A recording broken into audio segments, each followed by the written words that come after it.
Poštovane dame i gospodo, dobrodošli.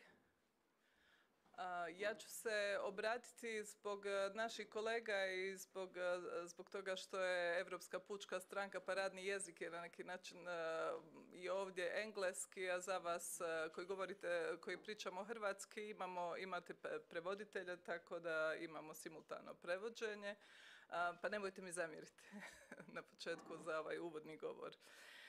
So, dear Minister, dear Mr. Banožić, dear Prefect Boban, dear Chair McAllister, dear State Secretary Matušić and Glavina, dear HDZ Split President Šuta, dear Ante Sanader, Vice President, and all the representatives from Croatian Sabor, I would like to welcome you to the EPP Group external meeting on the topic of Stronger Europe, Security and Defense of the Union and the Western Balkans.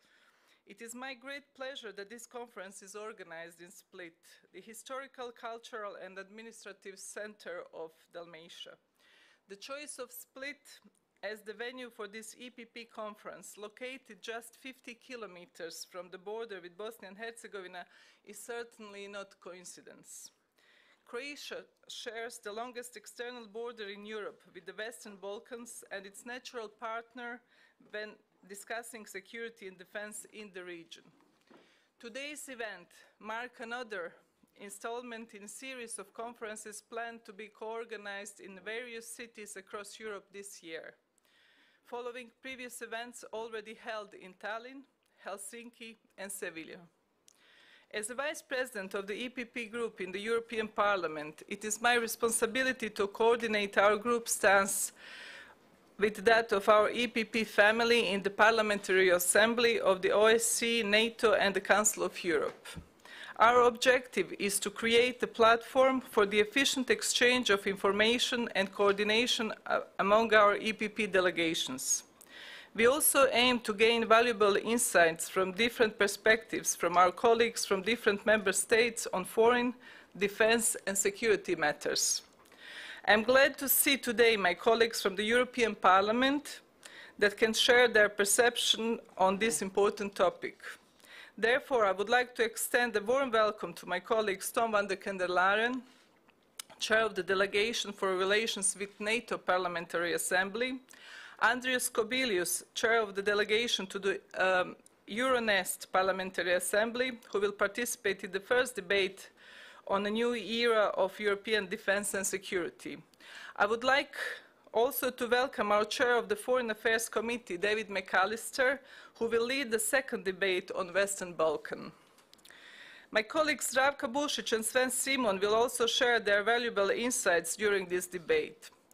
In Tallinn and Helsinki, we discussed the security situation and defense cooperation in the Baltics, and during our last event in Sevilla, we paid special attention to ongoing challenges in the southern neighborhood.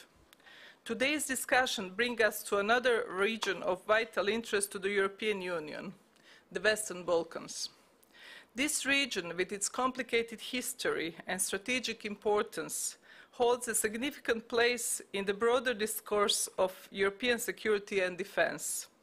Just over the border in Bosnia and Herzegovina, we can see how European security and defense initiatives can bring stability to fragile regions. EUFOR Althea is the most successful European military mission to date, and it still plays an important role in Bosnia and Herzegovina. It's not only brought security and stability to the country, but also actively supports local police and armed forces with capacity building, training and equipment procurement, thus harmonizing them with European defense standards. Similarly, the rule of law mission in Kosovo, EULEX, also continues to contribute significantly to security, stability and the rule of law in Kosovo, along with NATO's KFOR peacekeeping missions. These missions today play a key role in alleviating concerns of potential spillover effect of Russia's war of aggression against Ukraine. Existing European defense cooperation projects, such as PESCO and military mobility, can also enhance local capabilities and the European peace facilities, serves as a valuable instrument to help our partners upgrade their equipment and contribute to the overall readiness of their forces.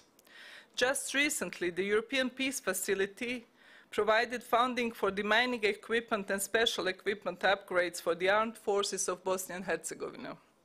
By participating in these projects, our partners in Western Balkan can improve their operational capability, strengthen interoperability with the EU member states, and provide support to the national military industry and the research potential. As we are facing an evolving landscape of hybrid threats in the Western Balkans, from cyber terrorism, disinformation campaigns, human trafficking, and illegal migrations, to the ever more present foreign malign influences, these types of cooperation with partner countries in the region remain of crucial importance. All these projects can serve as a starting point to the European Defence Union that can enhance overall security cooperation in Europe. This initiative can offer an opportunity for our partners to further align with our defense standards, enhance interoperability, and strengthen their security while in a parallel contributing to our own.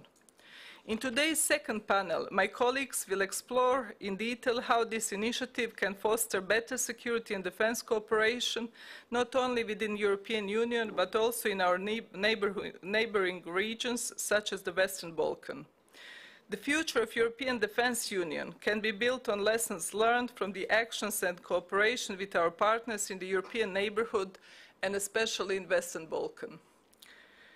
The European People's Party remains committed to a vision of a stronger, more resilient Europe that is capable of protecting its citizens, defending its values, and ensuring peace and stability on its external borders by doing the same in its neighbourhood. Nevertheless, our future security and defense initiative must be complementary to NATO, which remains the paramount security guarantor in Europe. That's why I would like to welcome this big carrier, American, that is here stationed in Split. So it's a visible symbol of transatlantic alliance with European Union, especially today. Dear colleagues, our own security in the European Union is inseparable from the security and stability in our immediate neighbourhood, and especially in Western Balkans. The strengthening of European security and defence, it is not only a question of our presence and cooperation with the region, but also of building strong institutions, effective governance, and resilient societies. Therefore, it is crucial to emphasize that the EU must deliver on its political promise to the Western Balkans to achieve that. Advancing in accession negotiations with Albania, Montenegro, and North Macedonia, and finding sustainable resolution for normalization of relations between Kosovo and Serbia remains paramount for stability of the region, as well as supporting Bosnia and Herzegovina in delivering 14 key priorities for the Commission's opinion, including much-needed constitutional and electoral reforms. Croatian government, under the leadership of Prime Minister Andrej Plenković, took a leading role in political engagement and historic decisions, including opening of accession negotiations with Albania and North Macedonia, supporting visa liberalization for citizens of Kosovo, addressing the anomaly of the electoral law, and granting candidate status to Bosnia and Herzegovina. European enlargement policy remains the strongest geopolitical tool at our disposal and a vital instrument of fostering peace and stability in continental Europe. In light of Russia's unprovoked military aggression against Ukraine, the Western Balkans must remain firmly on their path towards the European Union. Thank you very much. And now I will give the floor to the Prefect of Split Dalmatia County, Blaženko Boban. Mr. Boban, you have the floor.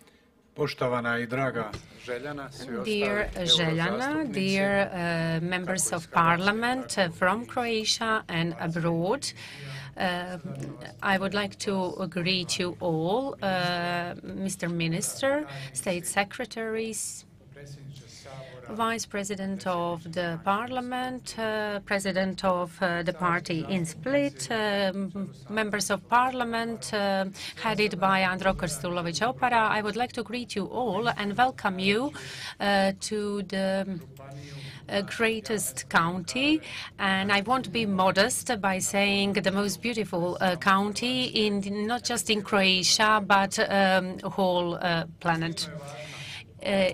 This conference is extremely important. It is important that it is happening in Split, Dalmatia County, and that it is happening during touristic season. There are 3 columns for success of tourism in Split, Dalmatia County and in the Adriatic region and Croatia. Of course, first and the most important column is definitely the openness of the Croatian government headed by Andrej Plenković and compliance with all European positive policies that are made in the government of the Republic of Croatia, but overall through our members of the Parliament in the Parliament of the European Union. This is of extreme importance to us, but we cannot forget the safety and security element. Tourism is fragile if we do not have well-defined security. And recently we had the opportunity of seeing that Croatia is one of the safest countries within European Union and even wider in this area. Precisely this is a guarantee for the development of tourism and all other industries. This is the element of expansion and development of the Republic of Croatia, almost in all industries and parts of life. If we coordinate Croatian policies with positive European policies that throughout Europe are acknowledged throughout Europe, they are acknowledged by both people at important functions, but by citizens as well, that we meet at our beaches, at our squares, in our cities. They all emphasize this segment of compliance with European policies. Dear guests who are not from Croatia, it is difficult to imagine that within 30 years, as of the moment when we got our state, we are the same as all other states in relation to all integrations, not just European Union integrations, but world integrations. We can thank this to positive and quality policy, especially this last government headed by Andrej Plenković, because 7 days ago I had the opportunity of going to Vienna, where we presented Split Dalmatia County, and I was a part of diplomatic representatives. I met them in Vienna. At this last conference we had over 150 diplomats from all over the world. And really, everyone there have positive opinion of Croatian policies, so about general Croatian policy. Maybe due to some daily political issues, opponents in Croatia cannot see the same.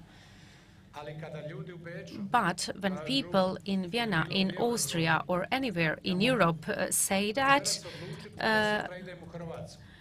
because we have mobilities, people are mobile, people can decide one day to move to another country. There is no different currency. This is the benefit. But above all,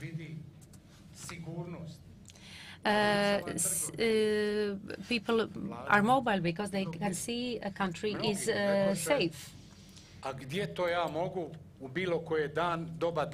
Many people would ask themselves, where is the place where I can walk freely and feeling safe without having any risks and without being afraid of issues? Well, this is possible. It can be done in the heaven, and this is the Split in Split, Dalmatia County. And this is why I thank Željana, and I wish you a lot of success in today's work.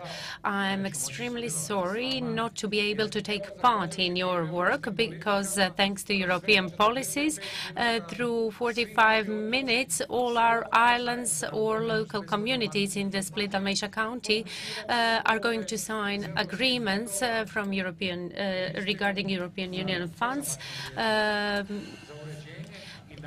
which are going to be intended to improve and advance local communities. As county prefect of the Split Dalmatia County, I cannot avoid this event. So I thank you from the bottom of my heart. I wish you a successful work. And first of all, I would like to wish to Željan and to the organizers of this conference to provide you with a little bit of free time, so you can also convince yourselves in my words. You can experience the safety, security in this area and in the beauties of this area, both cultural and natural, in the area of Split, Split Dalmatia County, and throughout Croatia.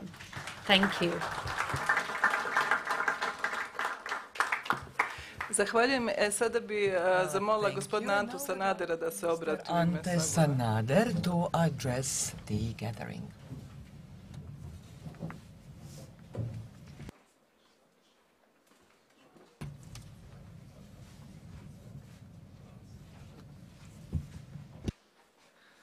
Evo, poštovana Željana, dear Željana, dear County Prefect, dear Minister, all the other guests, parliamentary representatives, Euro Parliament representatives, it is an extreme honor to greet you on behalf of all the representatives of Croatia and to thank Željana for the organization of this wonderful conference. So 5 years ago, Željana came here. If she had come here and had tried to organize something like this, we would all laugh at her because, come on, Željana, we are all safe at that time. But nowadays, after the monstrous Russian aggression, the discussion about safety and security is interesting for all segments of the society. I think it is interesting from the kindergarten to all the Croatian parliament. So this really indeed serious topic. I'm glad that we can listen to you. I'm not an expert on safety and security issues. I'm in firefighting. And if, for example, I would be given opportunity, I could indicate all the problems of the European firefighters and how important the fire protection is, and how important it is to develop firefighting on a European level, because we have extreme threat of forest fires every year, even in Croatia. And we can also ask ourselves questions if these forest fires are actually caused by accident or by intention. But let me be short. I just want this conference to be an introduction to all the other conferences that will be organized in future by our EU parliamentaries and show how Europe can help us. And thank you, Željana, on that behalf. Thanks to all of the participants, all the present people today. I wish you a good work and wonderful conclusions. Zahvaljujem gospodinu Sanaderu, a sada gospodin Tomislav Šuta, Now, predsjednik HDZ-a Mr. Tomislav Šuta, the president of the local branch of HDZ, Croatian Democratic Party, Split.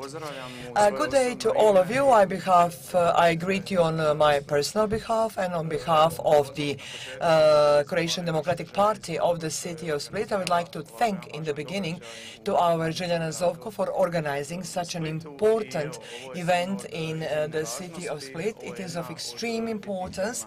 This is one of the most important topics. I would like to mention a few things that are interesting today and that I encounter in my work on a daily basis as director of the water utility company Split. When it comes to the security itself, we are a part now of Schengen border, and we are actually keeping the border, and it is important to protect it when it comes to safety and security of our relevant resources. Among other things, one of the most important resources of the Republic of Croatia on a global level, and it's water.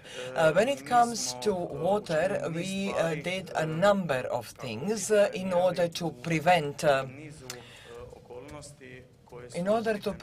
a number of circumstances relevant.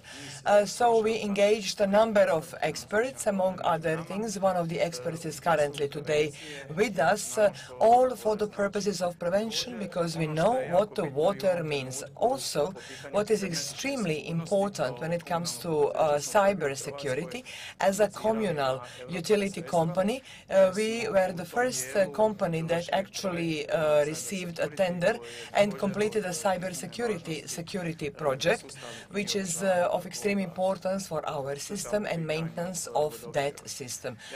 And I would not like to, this is all that I wanted to say. I would like to thank Željana, and I wish that all of us we can discuss and that we can actually come up with some good conclusions and a contribution. Thank you.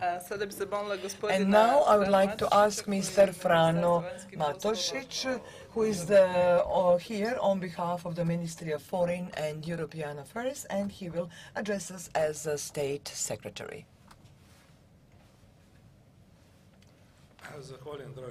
Dear Željana, thank you. I see that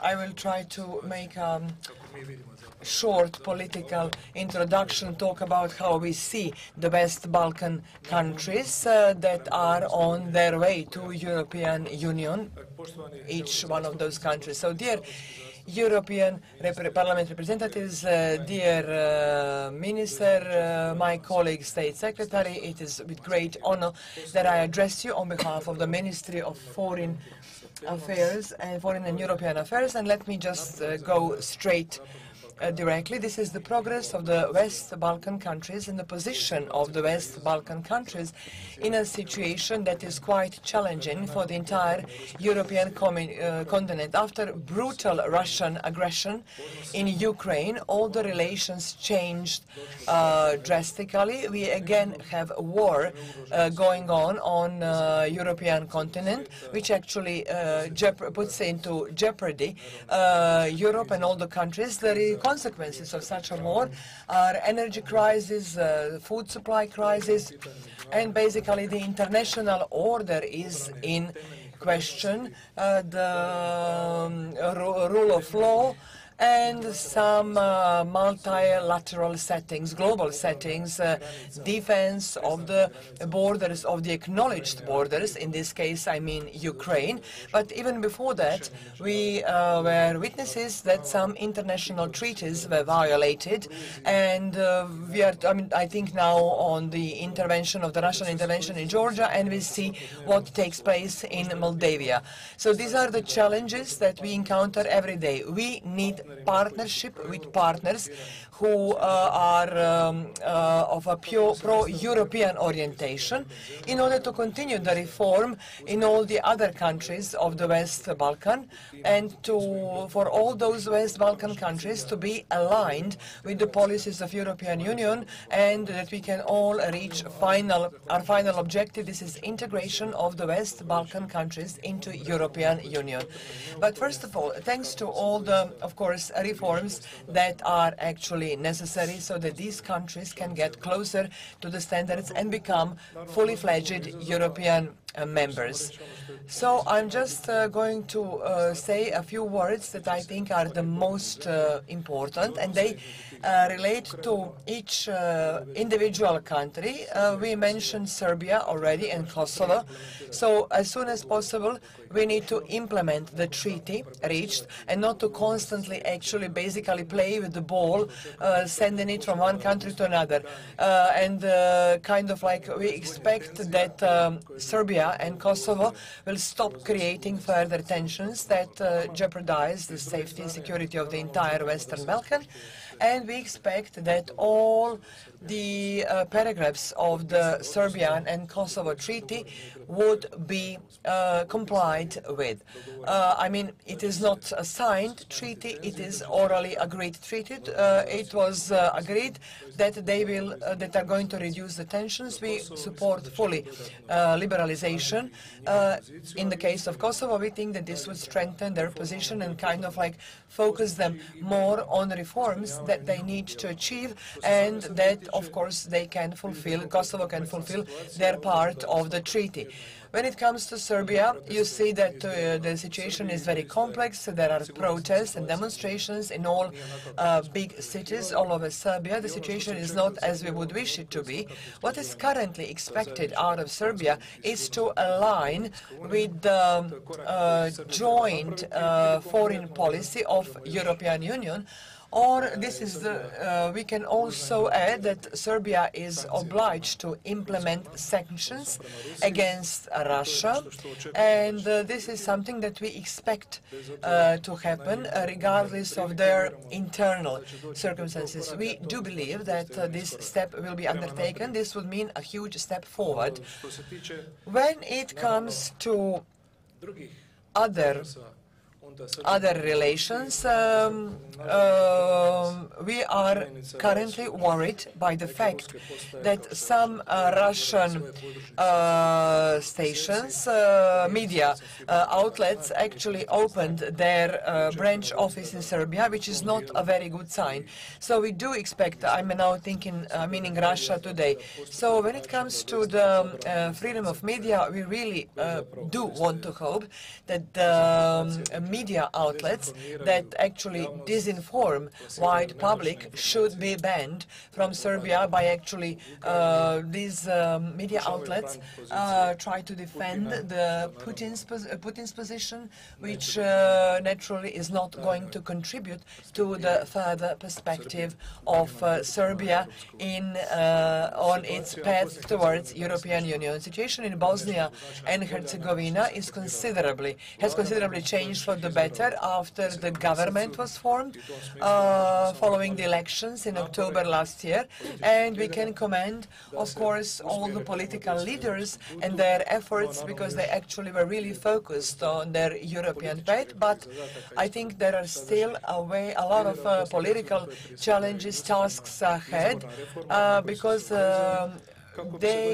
constitutional reform is ahead of them in Bosnia and Herzegovina in order to avoid all sorts of discriminations and for all the basically constituent nations to feel equal, and because they all deserve to fully realize their rights, Bosnians and Serbs. So the defense of constituency of Bosnia and Herzegovina is really relevant, and what Mr. Schmidt, the High Representative, actually did contributed significantly to stabilization of the situation in Bosnia and Herzegovina, and when we and to basically it kind of like send them back to the European path. What is also important for Bosnia and Herzegovina is that they actually focus on reforms, that they fulfill all 14 criteria that Željana mentioned in the very beginning of her speech. But for us, the step that actually already happened is that this country has received this step that we advocated so strongly for, is that the Bosnia becomes a candidate for accession, and we will continue to strongly support. We also provide strong support to all the Western Balkan countries, and we think that they believe in Europe, but only after fulfillment of all criteria for during negotiations and after consequently accession. We are glad that the negotiations were opened with Northern Macedonia and Albania. These are really two very important strategically countries in the Western Balkans, and I think it is important for us that all the countries start with the reforms and they will face the challenges and situations in their countries, and to kind of like avoid further destabilization processes that basically exist, are still in existence in all the countries. Montenegro, we witnessed destabilization. We hope that after after the last elections, that the situation will be stabilized, that the future government, whatever the future government is like, that they will again focus and again go towards European path, and that the effect of the other countries, basically I'm now thinking of the Serbian Orthodox Church, that has a strong influence in the Northern Macedonia. We saw how Serbian Orthodox Church with the Mr. Krivokapic was extremely, he had a huge influence. For us, it is of extreme importance that the Croatian minority is again participating in the parliament, and we think that this is of extreme importance, not only for Montenegro, but for our minority and for the perspective of our minority in Montenegro. When it comes to other topics that we'll discuss and as relevant during this conference, this is the issue of this defense, issue of resiliency of all countries. I think we can all hugely contribute, but what is most important is that these countries start on their way to reforms that will ultimately result with their membership as an accession to European Union. And I think I have said everything that I wanted to say, besides the fact that the enlargement of the European Union is the most efficient tool for kind of like focusing all the Western Balkan countries towards each other. So this is the tool that can be actually used very well in bringing all those Western Balkan countries to the European Union, and I believe that this tool should remain alive,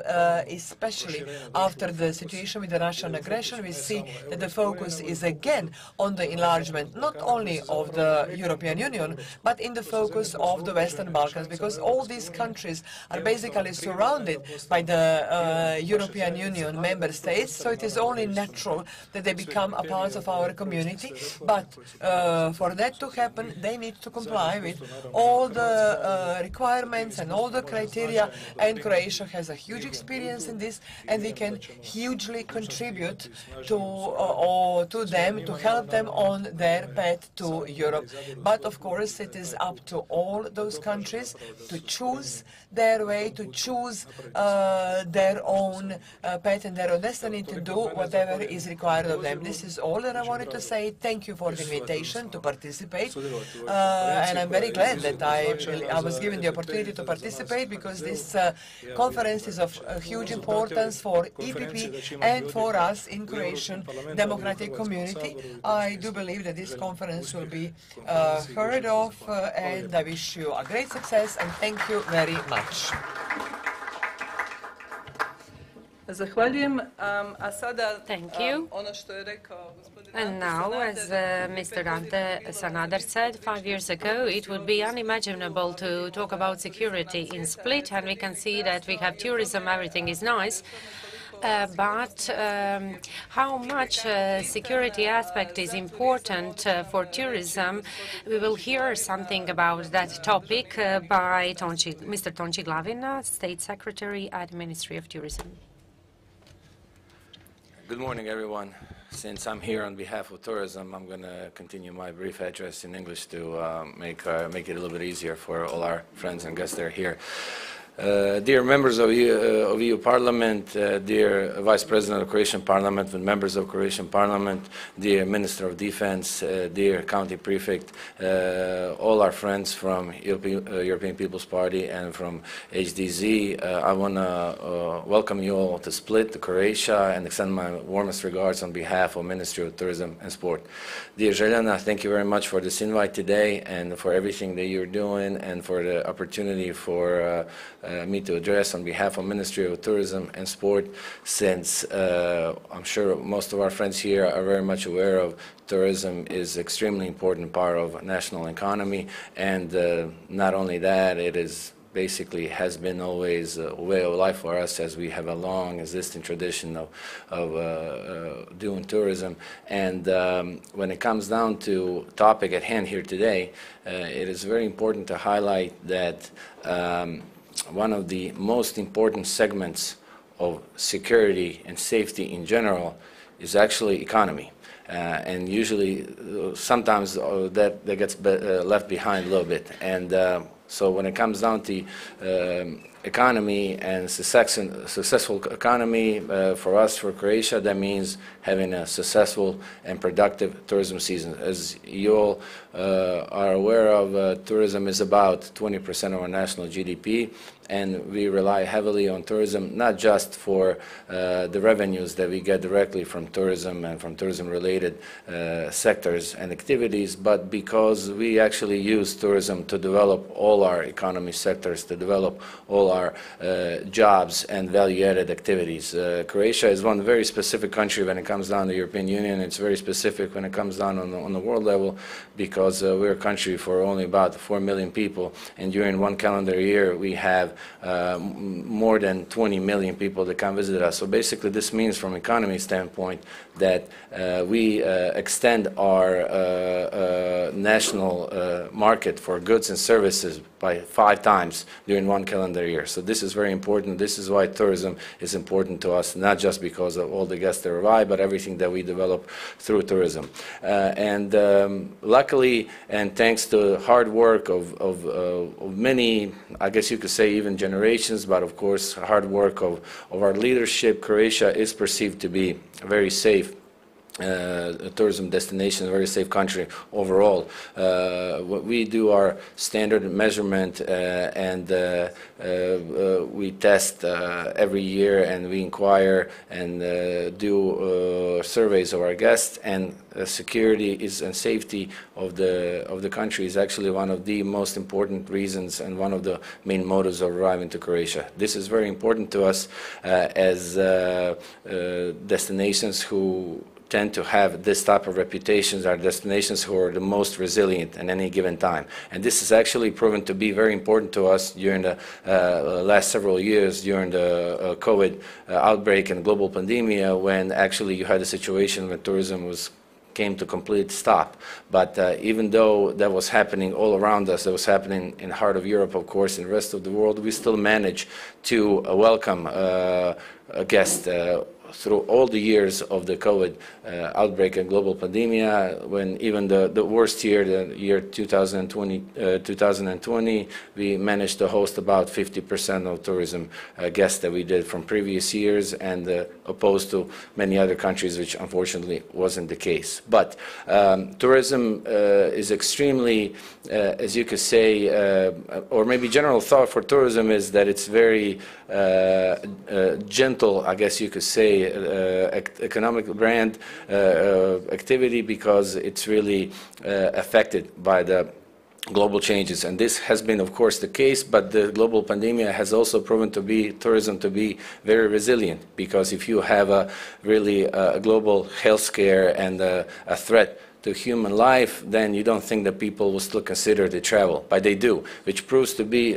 tourism to be actually not necessarily a want anymore. Tourism today is a need. Because of the way of lives we live, people just simply have the need to travel and to go elsewhere from their original place of residence. And this is why this is something important to us, and thanks for the strong leadership of our Prime Minister, Mr. Plenković, and his whole cabinet, Minister of Interior Affairs, we really managed to do tremendous tourism results during a global pandemic, even though we have managed to preserve our way of contributing to safety overall, and to have a very successful and productive and safe destinations. On behalf of the cabinet and the government, a lot has been done, but at the same time, we at the Ministry of Tourism really try to follow with many different programs, and not just over the last several years, but something that we continually do. This is our contribution to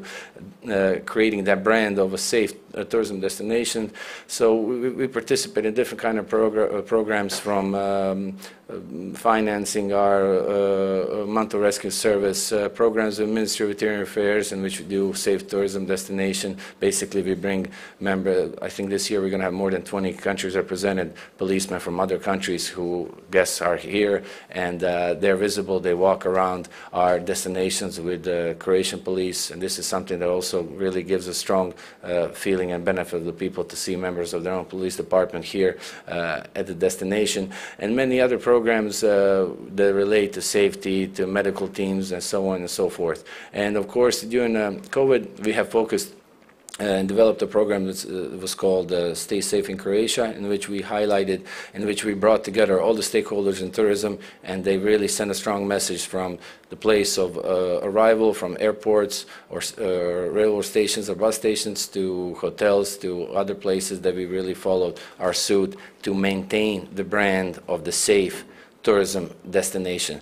And this is a very important topic for us, of course, because if we were to lose this brand, if we were to lose this reputation that we have, this will have a tremendous negative impacts to Croatian economy. It will have tremendous negative impacts to Croatian tourism overall, of course, and everything that we do.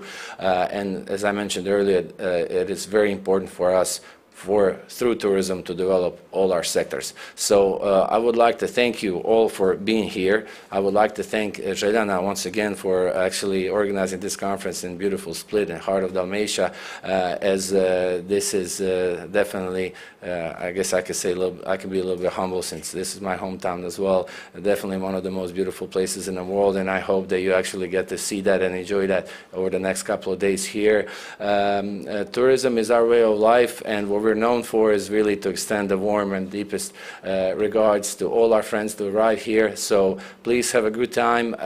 We will try to do everything that we can to have you enjoy, and I'm looking forward to similar conferences and other things that have been done. And I join my colleague, State Secretary Mr. Matosic, who said, I hope really that this topic is going to be translated into conversations and discussions in the European Parliament, in Croatian Parliament, because we want to talk about these topics. We don't want to put them kind of like poke anybody's eyes out in terms of provoking anybody, but we definitely want to make sure that we're doing the right things, and the challenges that are ahead of us are really tremendous, and the only way they're going to get through it is working through it together. And as a strong leadership of EPP and HDZ, we're going to contribute in every way we can. Thank you very much, and have a great day.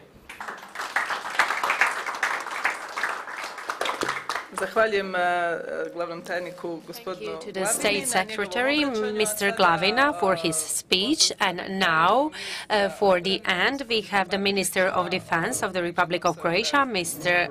Banožić, who is going to take the floor.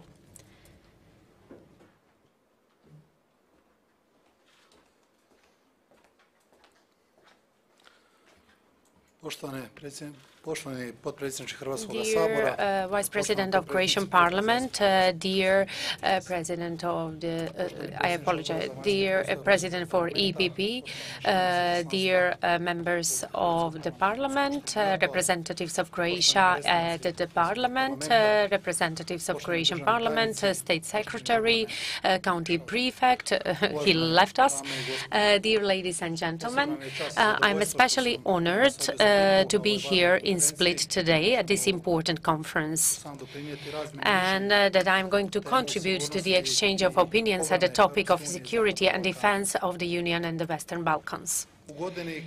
In the year when we are marking 10 years of our membership in the European Union, this conference reminds us of our challenging but successful path that was built at the values of homeland war, thanks to Croatian war veterans.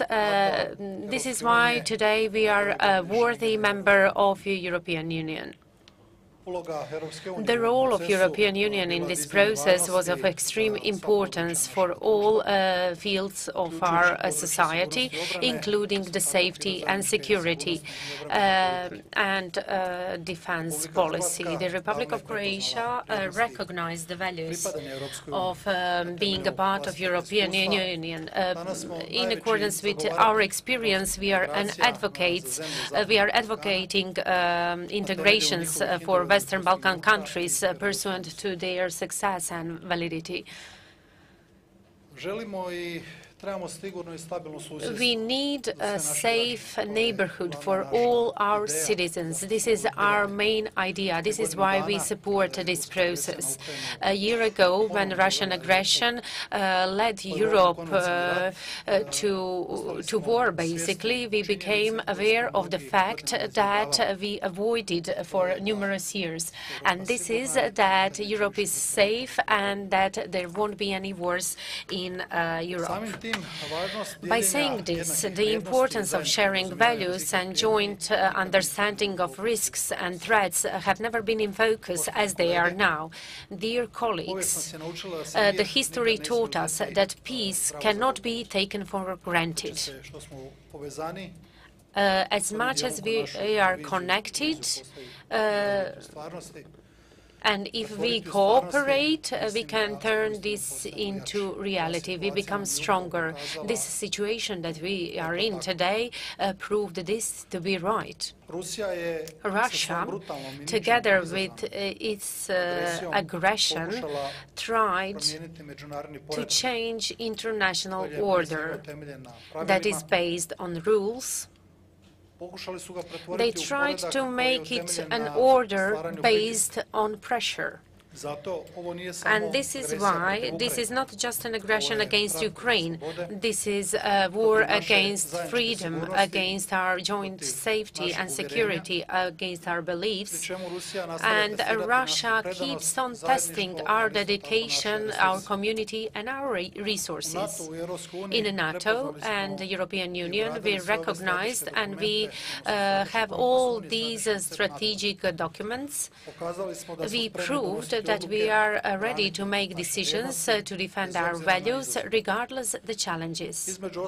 Among other things, we showed this by making sanctions in relation to energy policy, defense, and continuous diplomatic and humanitarian help for Ukraine. In this context, let me share with you a few of my thoughts as regards to future. First, different security challenges that we meet will not disappear, and therefore we have to be persistent in facing them. Secondly, we have to be innovative in sending the message to our public. We have to indicate the fact that this is not just one of the crises. And thirdly, as regards to war in our neighborhood that impacts our everyday life and that will definitely have long-term effects. The support of the public is of crucial importance. Even when we are talking about investments into defense.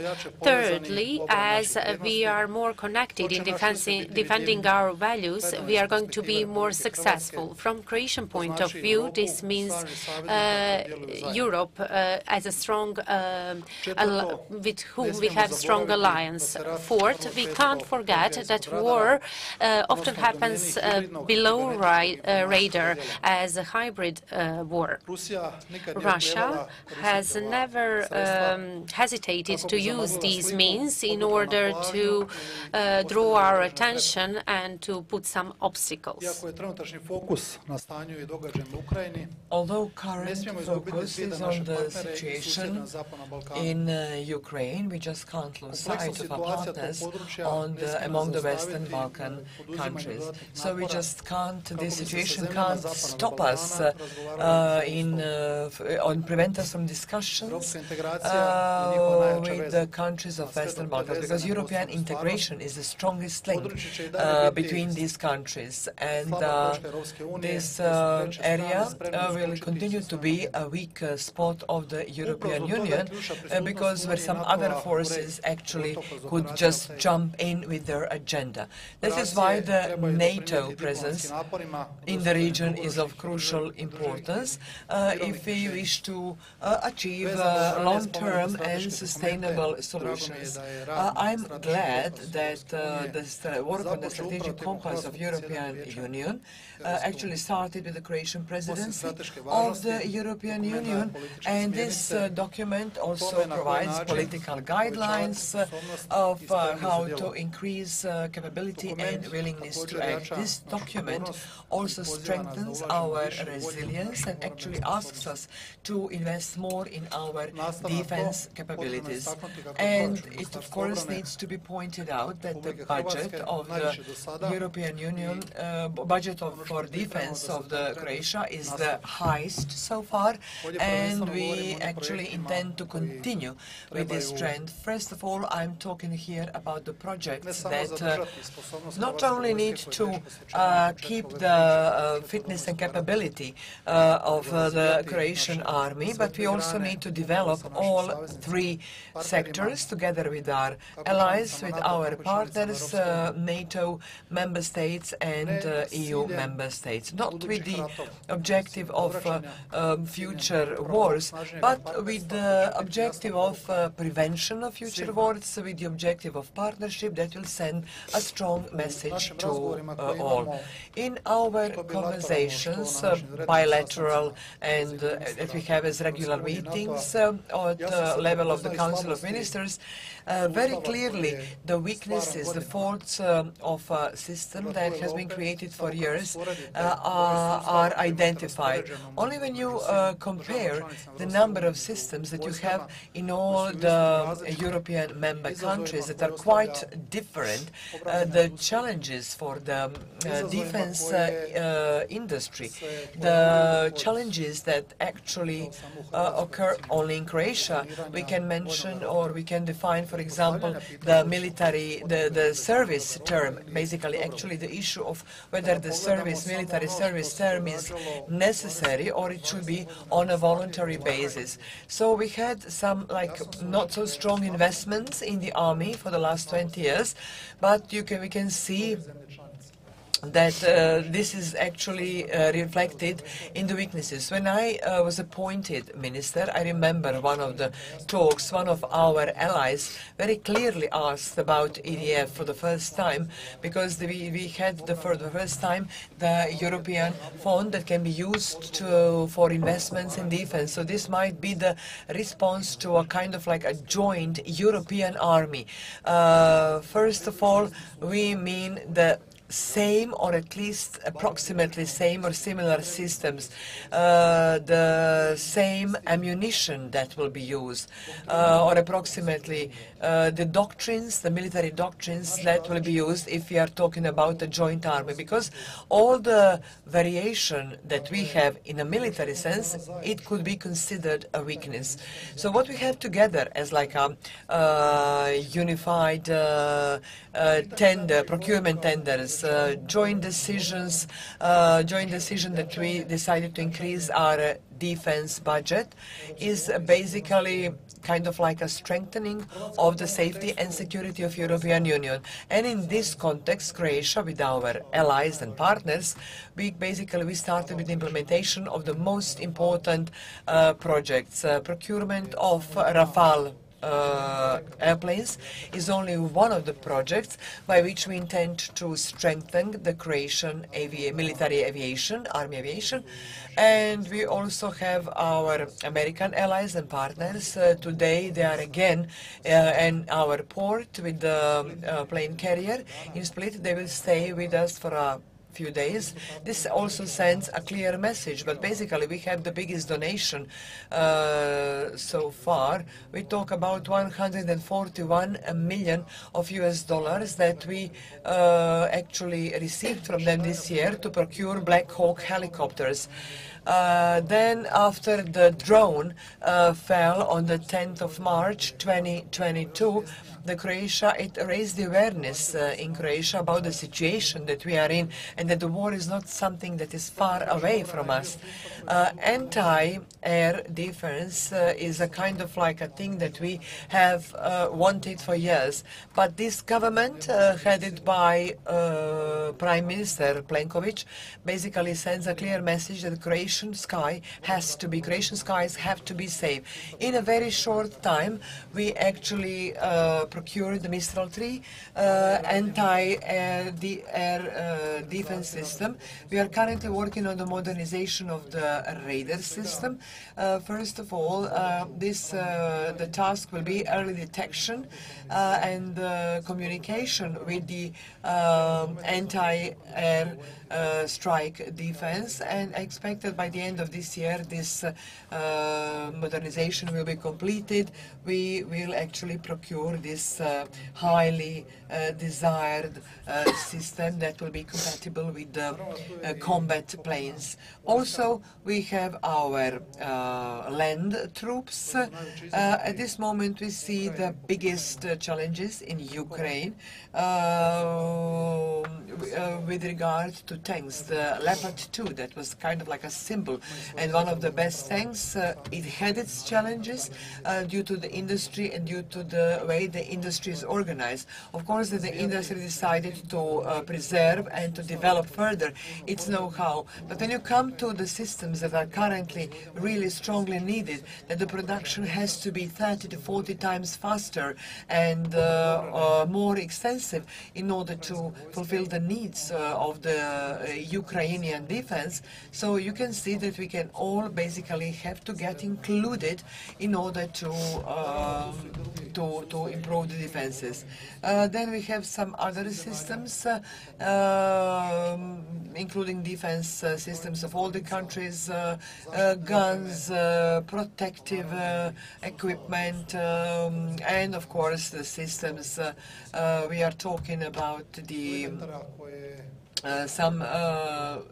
it is also one of the bottlenecks, and we really try to kind of produce more and more these mortars. We have like 8 or 9 systems at this moment in Ukraine. You have different 8 or 9 systems in Ukraine, and when I mention that we should all have at least 1 or 2 systems, military defense systems, because it will be much easier to organize training and procurement on the level of European Union. EU MAM is one of the issues that we discussed. I mean, the Croatian army had a demand. We wanted to provide assistance, to give assistance to Ukraine, and we wanted to provide them with assistance. We are talking now about 3 main things that actually rose from our experience, from our homeland war. This is basically training of leaders that would have as objective the least number of casualties. Then we also wanted to provide assistance with the demining engineering platoon and providing the first aid. So we knew that actually we have good experiences from our homeland war. We wanted to provide assistance to Ukraine.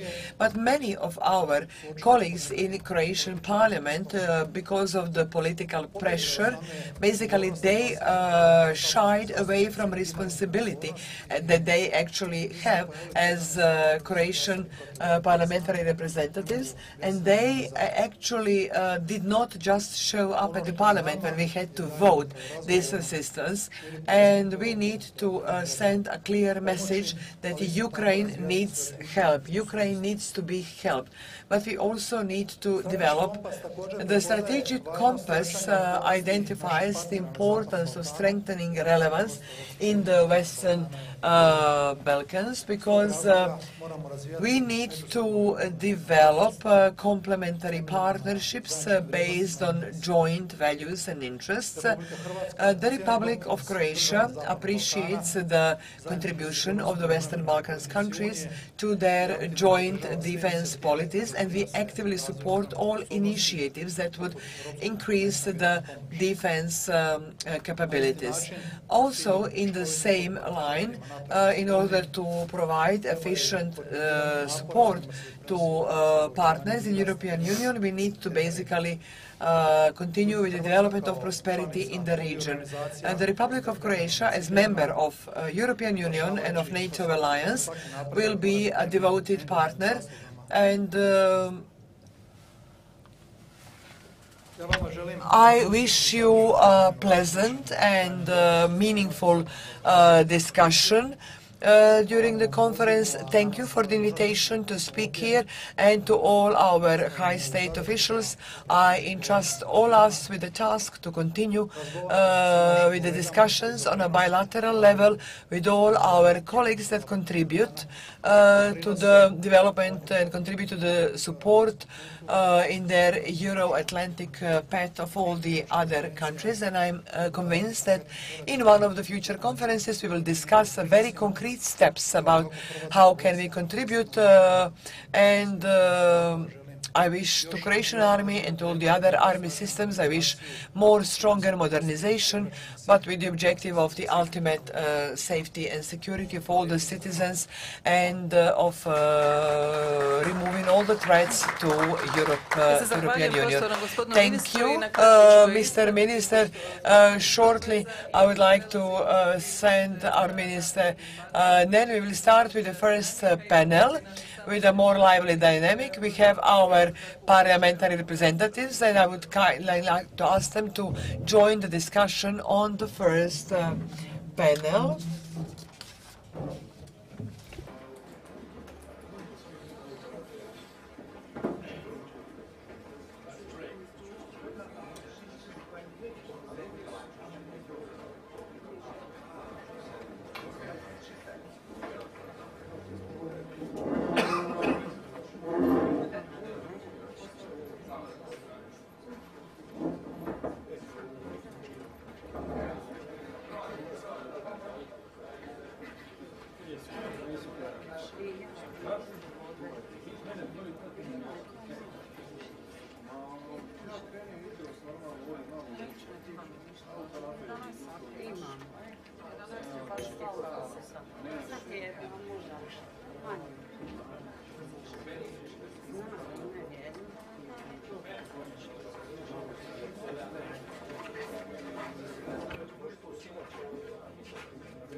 Okay. So we start with the first panel. Počnemo sa prvim panelom. We are going to start with the first panel.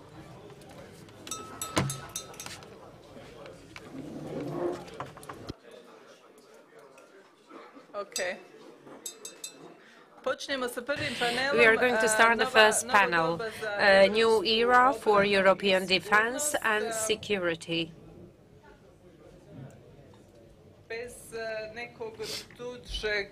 I won't be long at my introduction, because I think we we went for too long with introductory speech, and European Parliament, we got used to keeping with the time. I would then just like to introduce the speakers.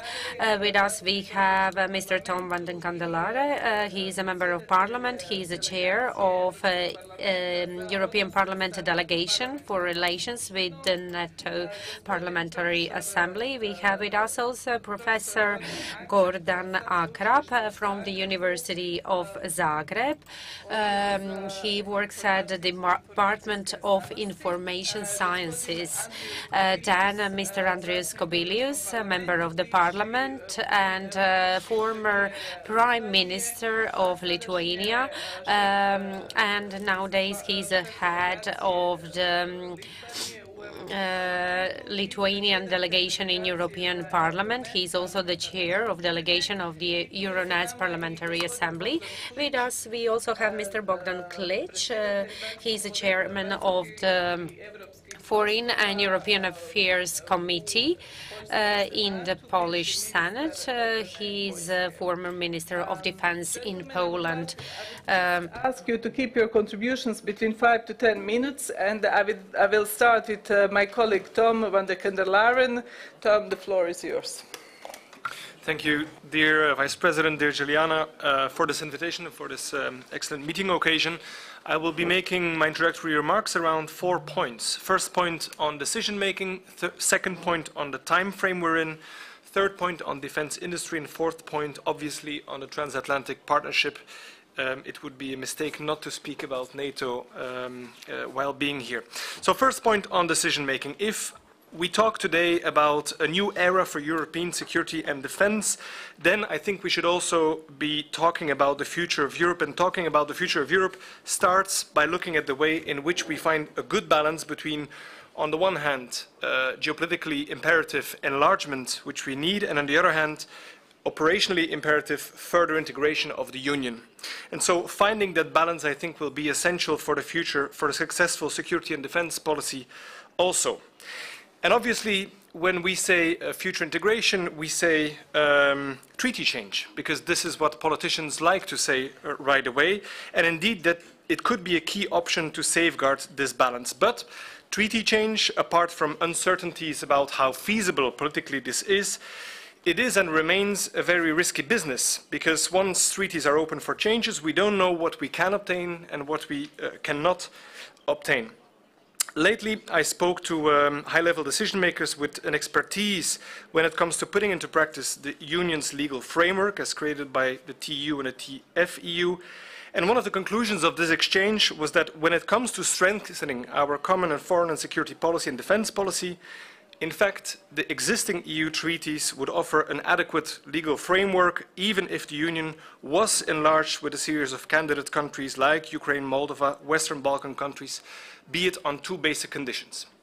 First condition, all possibilities provided by the treaties to facilitate decision-making in the Council and to drive the process of a multi-speed integration should be exploited to the fullest, because this is what is not being done today yet. And second condition is that all applicable accession criteria and procedures are entirely put into practice, be it with a clear understanding that we should also look at absorption and integration capacity, aspects that have been recognized as full-fledged criteria by the European Council.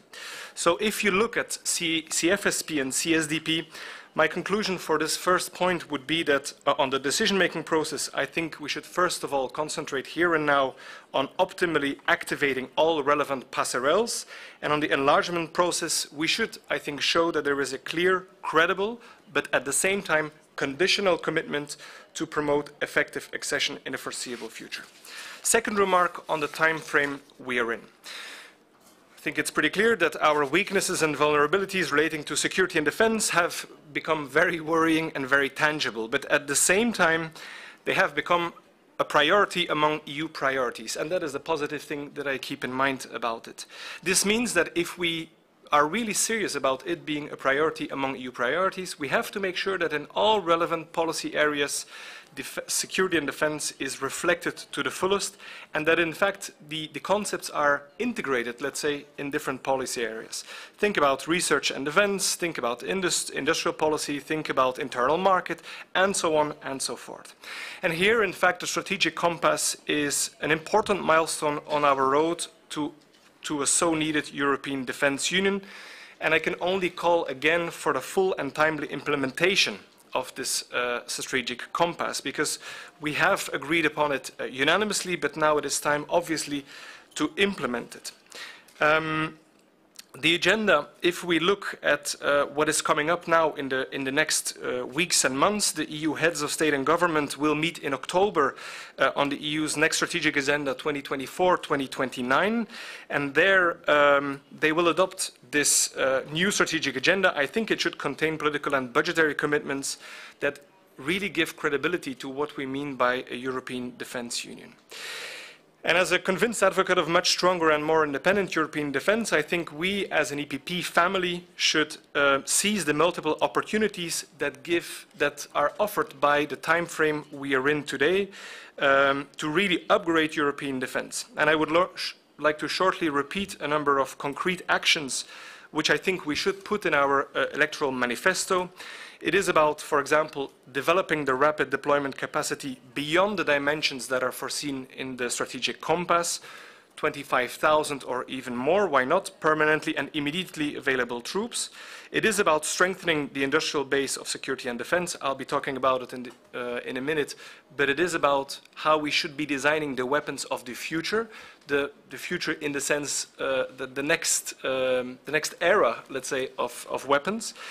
It is about upgrading European diplomacy in the field and institutionally. In the field, think about worldwide operationality and interaction with member states, but also institutionally, think about a single EU seat in the UN Security Council, a foreign minister, and perhaps a security and defense commissioner. It is about creating a full-fledged EU pillar inside NATO, including own headquarters and an own chain of command. And like the State Secretary rightly said, it is also about enhancing resilience in all its aspects. It is about making citizens ready to be more resilient in the future. But whatever we propose in this given time frame and how much we should be using this given time frame, I think we need to pay particular attention to the way we communicate to citizens about what we want to do it and why we want to do it. And this is something I've heard before as well, and I think it is something we should not be forgetting as politicians that are very close to citizens. So we have to constantly bear in mind that people also look at the effect of initiatives and measures in their interest, and don't look so much to the institutional architecture, the reforms that we're pleading for. We need to make things effective and concrete. Third remark on defense industry, and I know my time is getting up. This month, the Center for Strategic and International Studies published a new report on European defense. You might have seen it, and I think that the conclusion was not as surprising as we would have expected it to be. Conclusion simply was Europe's defense industrial base is not fit for purpose. So the question is, what can we do about this now, and how can we quickly and how well can we, for example, the Act in Support of Ammunition Production, the ASAP, that is now, let's say, a temporary regulatory framework and a financial mechanism to reinforce Ukraine, mainly. How can we transform this temporary ASAP into a permanent piece of legislation, a forerunner of more permanent structural framework that allows us to require European defense companies to prioritize activities and contracts supportive of European defense industry efforts? This ASAP, in fact, passed very easily through Parliament. Colleagues might remember it, we have voted it with a big majority, and it was in fact the EPP that was able to push off and to put off amendments from all of the other groups to water it down. But what we see happening in the Council is less fortunate, in the sense that the Member States are accusing the Commission of taking advantage of this emergency situation to usurp its powers, and in fact they would want to delete regulatory provisions relating, for example, to the mapping of relevant undertakings, to prioritizing supply critical defense product orders, and so on and so forth. So they want to water the proposal down. And I think if the EPP wants to stand the test of credibility in terms of upgrading its security and defense policies, what is happening in the Council with regard to ASAP is something which we cannot just let pass. We have to be strong. We have to make sure that ASAP as a proposal gets through while not being watered down as member states want to water it down. Fourth and last remark on the transatlantic partnership, Mrs. Vice President. As much as this transatlantic partnership is an essential component and lever for our common foreign and security policy, I think EU-NATO cooperation strengthens our common security and defense policy also, especially with regard to Russia's war of aggression in Ukraine. A couple of weeks ago, the 8th progress report on the implementation of the 74 EU-NATO common projects was published.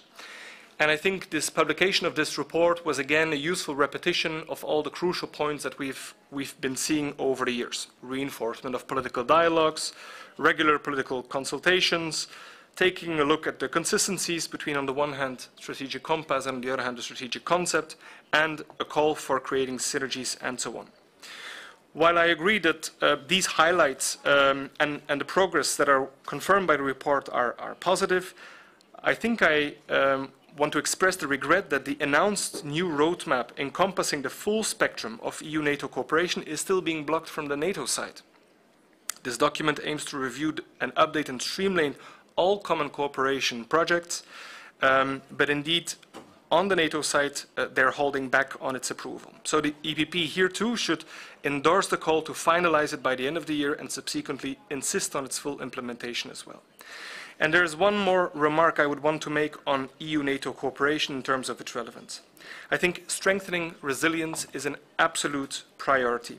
We already welcomed the establishment of a task force on the resilience of critical infrastructures, but I think a number of member states have shown a big reluctance, for example, by pointing at the lack of legal base, of political agreement within the Council, and of a precise mandate. So here too we have really to insist that member states take action, take joint action when they want to be serious about upgrading European defense and security policy, jointly detecting problems and describing challenges. There is in fact no harm in formulating common recommendations. We're not trespassing any kind of sovereignty bridge if we are just formulating common recommendations, quite the contrary. So I think here it would be useful for the EPP to explicitly repeat its support for this joint report.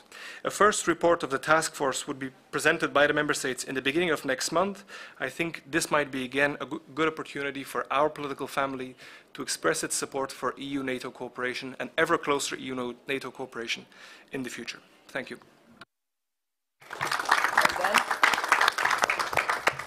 Thank you very much, Tom.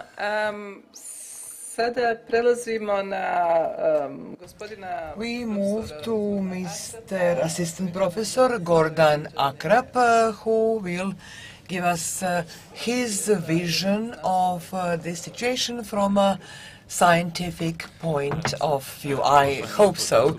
Dear Madam Representative Zovko and my colleagues, the question of security is one of the primary questions to be taken into account. When I say talk about security, I talk about the preparation and organization of all the defense activity that have as the objective the strengthening of the security of the state.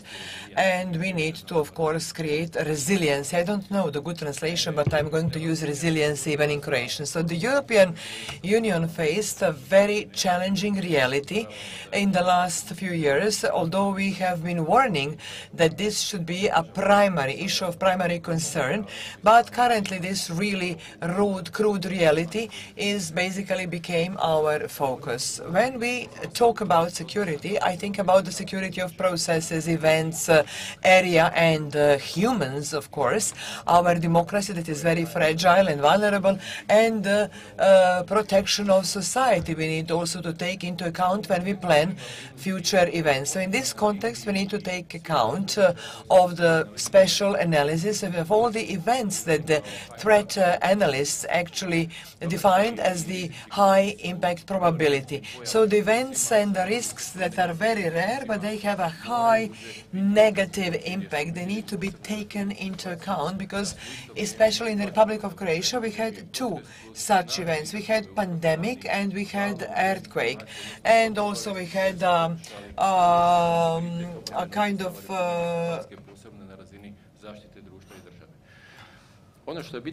what is important to mention is that the European Union is currently facing a few crucial challenges. The first is the Russian aggression towards Ukraine, and many of us only became aware only in 2022. All of us that work with Ukrainians, we were aware of it. Russia is nuclear regional power, and it is obvious that they can't control their own processes. We have seen that after the attempt of Prigozhin at coup, Russia is a kind of like free-falling. There is a third party that is very strong, and we need to see who represents this third party. So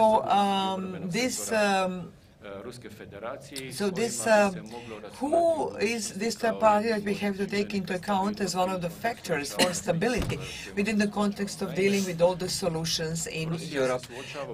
Russia is currently, if they continue with the Putinism and with this aggression, they will have the really great challenge lying ahead of them, the division between European and Asian Russia. In my professional scientific work, I always try to deal with the worst possible scenarios and providing response to it. So some activities that could lead to disintegration of the Russian part of Asia. So in this context, in the light of this context, we need to actually take into consideration China.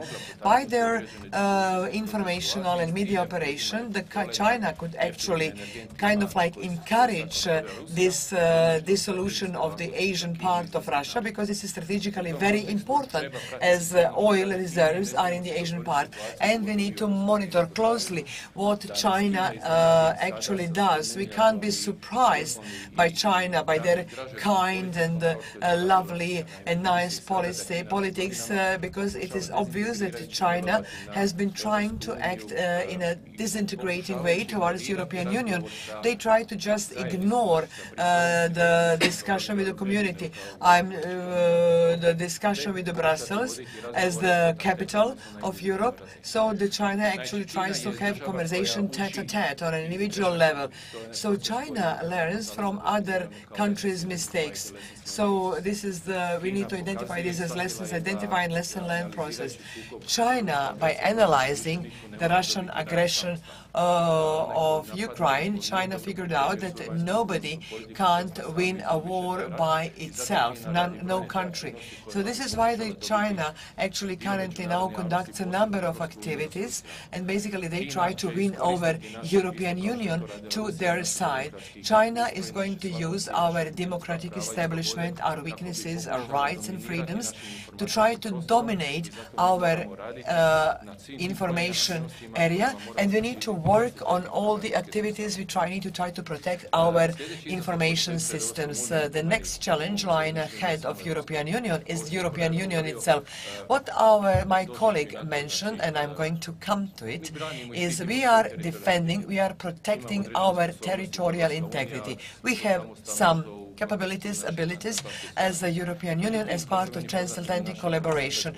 But as I'm aware of, our transatlantic partners, the States and the Canada, are not able to provide a full support every time Europe is faced with a challenge. So Europe needs to strengthen its defense capabilities with the objective of preventing, not with the objective of attacking, with the objective of prevention. We need to count on certain key activities.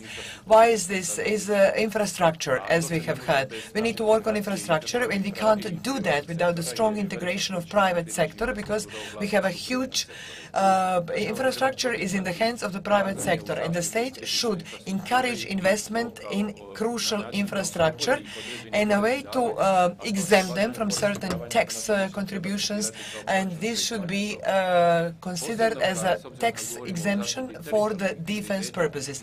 When we talk about the protection of territorial integrity, we need to take into account our digital integrity, safety and stability of the cyberspace is all that happens in the territorial sense.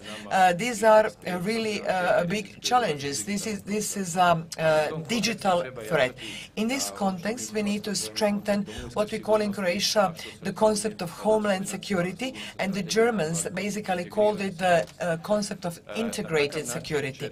In this way, the state is going to protect itself from the opponents such as China, Korea, and Russia, because they really try to attack to this digital space. We will be protected from big tech imperialism, from the big tech companies that they want to define themselves rules in the digital space at the expense of the democracies. We saw during the COVID pandemic what can the consequences of this imperialist activity of big tech companies can have, because their primary interest is the capital, not the truth.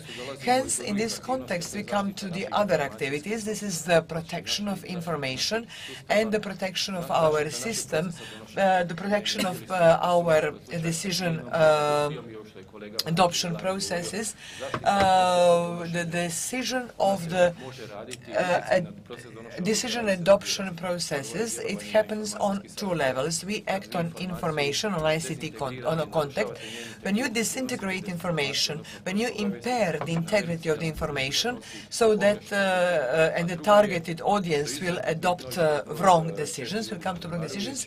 And another important fact is that if the attacker can actually have impact on the content of information, and they can, in that way, of course, impact the decision-making processes. Because, and we need to be aware, as Minister mentioned, we have to act jointly. We have to be together. We have to act together with our transatlantic partners. We have to work on complementary systems for the sake of the prevention and not the attacks, and we can prevent ourselves from challenges and the future challenges that we will be exposed to. This will be my end. Thank you for this excellent exposition. And now I would like to now on to my colleague Andreas Kubilius, and you have the floor. Well, thanks a lot, Željana. Really, it's a privilege and honor to be here, and really to have possibility to talk very important issues. And I would like to thank you very much for the title of the topic, New Era for European Defense and Security, which means really that I agree absolutely with that topic, but it means that we need to now to look and to speak different language from old era. So that's my major, major point in my presentation. Second, I would come back to my own positions. What does it mean, chairman of delegation to Euronest Parliamentary Assembly? So I would simply explain that Euronest is an assembly of all the Eastern Partnership countries, including Ukraine and all others, and also I am standing rapporteur on Russia. So you can imagine what I will try to speak. So first of all, why we need to speak about new era? From my point of view, definitely I will not say anything very special, but war against Ukraine is, the major geopolitical crisis of all the European continent. And as last year NATO spoke in Madrid, authoritarian Russia is the biggest threat to security of all the European continent. So that's what we need to have in mind. And of course, this geopolitical crisis can go even deeper with possible disintegration or transformation of Russia, with new, uprisals or whatever, which, I cannot explain what had happened on Saturday. And perhaps it will take time for us to understand what really was going on. But exactly this, the biggest geopolitical crisis brings demand for us to speak about new era of European defense and security. And I think that the way to new era, if to use that language, should start from our clear understanding of what we can call lessons learned. What geopolitical mistakes maybe we made in the past, which, brought to such a geopolitical crisis. Of course, we are not responsible for Putin's, criminal, war aggressions against Ukraine, but we need to look into our own policies to understand what, maybe in some way inspired Putin to do what he did. And of course, then we need to understand what policies we need to change and what strategic goals we need to try to achieve. From my point of view, the biggest mistakes, which if you look into the past, were geopolitical mistakes that we left Ukraine, such countries as Ukraine, and also in some way Western Balkans, in the gray zone, without proper way of integration of them, either to EU or in Ukrainian case even to NATO, and and definitely such phenomena, those gray zones, is creating temptation for big players. In Ukraine case this is definitely Russia. In Western Balkans perhaps some other also are besides Russia. To try to destabilize or even to occupy those countries which are in such a gray zone. So then, the question is how to correct our geopolitical mistakes from the past. And the answer comes very, very simple. Let's leave no gray zones on the European continent. And and I would say, even from my analysis, from my understanding, it's not only that this policy without gray zones on the European continent would help stabilization of different regions like Western Balkans or Ukraine, but at the end also it would help Russian transformation to more normal status. I will always I'm happy to remind everybody Zbigniew Brzezinski, a very famous sentence, that Russia with Ukraine, or Russia which has the power to manage Ukraine or to occupy Ukraine, will stay as an empire. But Russia without Ukraine has a possibility to turn itself into democracy. So that's what we need to have in mind, that we can achieve much more if we are, really will become more ambitious, about how to abandon those gray zones. That can be really what I call, maybe too ambitious, but some kind of geopolitical reconstruction of the east, all the eastern part of the European continent. So that's what we need to have in mind. So that is why really we need to have much more ambitious enlargement strategies, both for EU and for NATO, and especially for us, like members of the European Parliament. EU enlargement should be some kind of most important priority. European Parliament last year, if I am correct, came out with a special report on new enlargement strategy. I was also shadow rapporteur. Tonino Picula from Croatia was standing rapporteur, and we spoke exactly this. What does it mean? New enlargement strategy. It's new era for enlargement. How to create it, and we put very clear goal to conclude enlargement till the end of this decade. And that will demand, from my point of view, really new philosophy from our side. if we want to achieve such a goal, that, for example, Western Balkans would become members of EU till that date, we need to have some kind of new philosophy, and I would say in a very simple way. For time being, my understanding is that we are looking into enlargement, that this is very much needed only for accession countries. And we are like members of EU, we are in some way behaving like neutral observers. If that country is successful, okay, we shall accept. If not, what to do, So my point would be, I would like to see that we would start to understand that enlargement is important not only for those accession countries, but also for the whole European Union itself. And that would be, in some way, basis for our new view towards enlargement.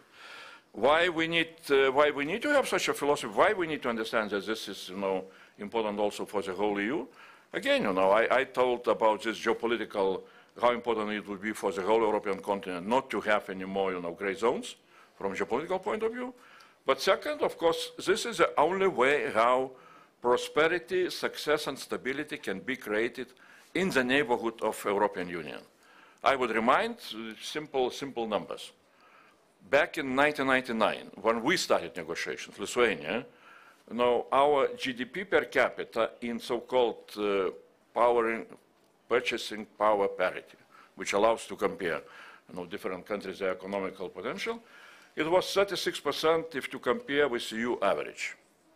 Now, 20 years, less than 20 years after we became members of EU, the same parameter is 92% of EU average. We are very happy, proud that we even overcame, Estonia, our neighborhood, country, by 1%.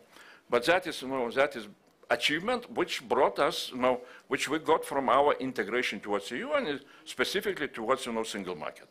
Now, when I'm looking into the numbers around, Bosnia is 34%, Kosovo 25%, North Macedonia 36%. Very similar numbers what we have had, in 1999. So the question is, do we want those countries in 2040 to achieve, 90% of your average or not? I think that we need to want to know. That would be my very simple answer, because that would bring really stability, the basis for stability, prosperity, and peace in the whole region. So what this new era for EU defense and security demands? From my point of view, it demands that EU should become bold. It can happen if, Croatia and Poland and a little bit Lithuania would have more, influence on geopolitics of European Union. So, thanks a lot. Thank you very much, Andres, for your excellent experience and as well comparing these figures. And I would like just to remind, in 1999, Croatia as well had a chance in Sarajevo and then Zagreb summit in 2000 to join European Union, as well as all the other Western Balkan countries. So Slovenia and Croatia joined, but the rest are just lagging behind. And this new era, the war on Ukraine, gave a new impetus, new chance as well for Western Balkan to move forward. And now, finally, I will give the floor to Senator Bogdan Klic, Chairman of the Foreign and European Affairs Committee in the Polish Senate and former Minister of Defense of Poland. You have the floor. This way, this traditional way. Thank you so much for this, for the invitation and for this opportunity to speak here.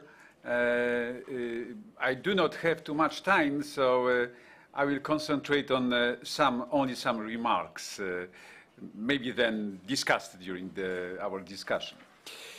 First of all, when we speak about the new security area, we speak not only about Russian threat, but also about other challenges that were defined both in strategic concept and strategic compass. Strategic concept of the alliance and strategic compass, of course, of the European Union. So we have a variety of tasks. This first. Secondly, when we speak about Russian aggression against Ukraine and this full-scale war in Ukraine, we are speaking not only about the willingness of Russian elite to destroy Ukrainian statehood.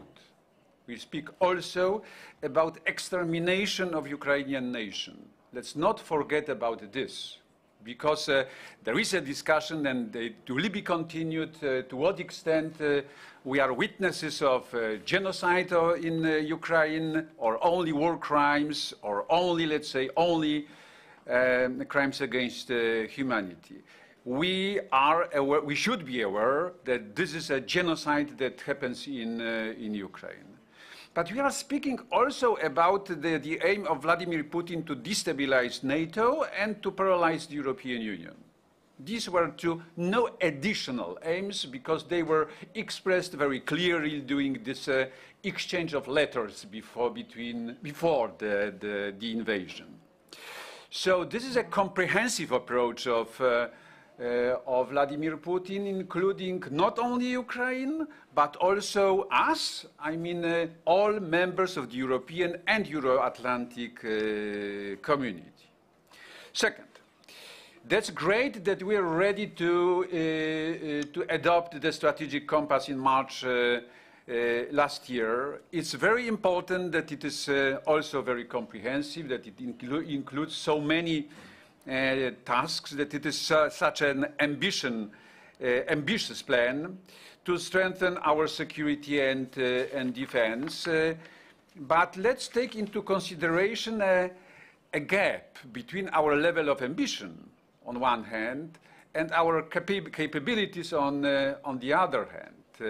When I speak about the level of ambition, I take into consideration the set of Petersburg tasks that were defined during last decades, finally introduced into the Lisbon Treaty, and that include not only humanitarian actions or peacekeeping tasks, but also peace enforcement tasks, much stronger, much tougher, much more challenging tasks. So this is our level of ambition. When the level of ambition concerning capabilities during last 2 decades was reduced, when we compare the Helsinki headline goal with 50 to 60,000 forces that were ready, that would have been ready to be deployed by the European Union, with the rapid deployment capacity described and presented recently in the strategic compass, consisting only of 5,000 personnel that should be ready by 2025, we can see the decrease of our level of ambition concerning our capacity. So there is a gap between those two levels, and it is necessary to fill in this gap, because without that we will not be ready to achieve this ambition plan that was described by the Petersburg tasks. The second remark. The third one is about the acceleration of our decision-making, both during the COVID pandemics and since the beginning of the war in Ukraine. I mean that it is the first time in my life when I see, the process of the decision-making process of the European Union, that the decisions were and are taken so quickly. And this is our achievement. There are situations that between the initiative of the European Commission and the final approval of the Council, there are only 2 weeks, especially concerning military involvement of the European Union. So this speed should be maintained, I would say. This is important also from the point of view of the European citizens, that can see that European Union as a whole can react quicker and more effectively. That's very important to maintain this speed. Fourthly, when we take into consideration the financial engagement of the European Union in supporting only Ukraine, we can see that more than 20 billion euros plus 3.6 billion euros concerning European peace facility were allocated last year. We can see the military assistance mission, we can see the financing of the delivery of weapons, something incredible before the invasion of Russian troops last year in Ukraine. So this is a new reality within the European Union, and it should be reinforced, not only maintained, it should be reinforced. So I hope we completed the process of presenting thousands of strategies, roadmaps, etc., etc. We were and we are now concentrated on particular decisions. That's very important, that we can show that our decision-making process is not only speed, but also very effective. So this is important to be reinforced. Finally, I suppose that Europeans have understood understood recently that without efficient NATO, led by the Americans, there will be no secure Europe. And this coincidence between NATO strategic concept and European strategic compass last year shows that we can closely link European place with Euro-Atlantic plans, that those plans should go together, that in the situation that we can face in future, NATO concentrated on collective defense and European Union concentrated on crisis management missions, that if such a division of labor between those two organizations can happen in future, I was speaking about that during our seminar in Sevilla, that it can happen in future, both organizations have to be ready to achieve their goals. That's why we are waiting for the fourth joint EU-NATO declaration concerning the cooperation between both organizations. And this is very important to modify the contents of the former declarations, not to change them, but to update the contents of the former declarations from 2016, 2018, and last year in the form of a new declaration, putting this cooperation between the EU and NATO to the higher level, including also the cooperation here in the Western Balkans, concerning the resilience of societies here, concerning common shared situation awareness, concerning detection of common threats and focused strategies to counter them. And my final remark will be connected with the July Vilnius summit, not only in the context of approaching, not only in the context of Ukrainian plans to be integrated with the alliance, but with the implementation of the decisions taken during the Madrid summit last year. We have to review the implementation of those decisions because those decisions were absolutely crucial for the future of the alliance that faced such an existential threat from the Russian Federation.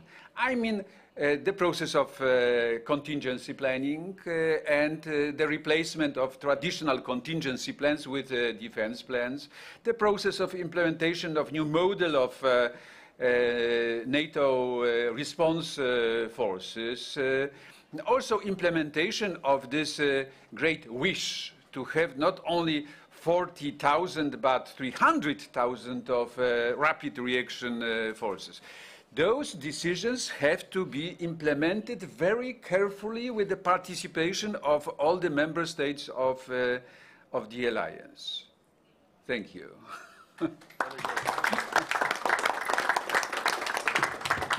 Thank you very much.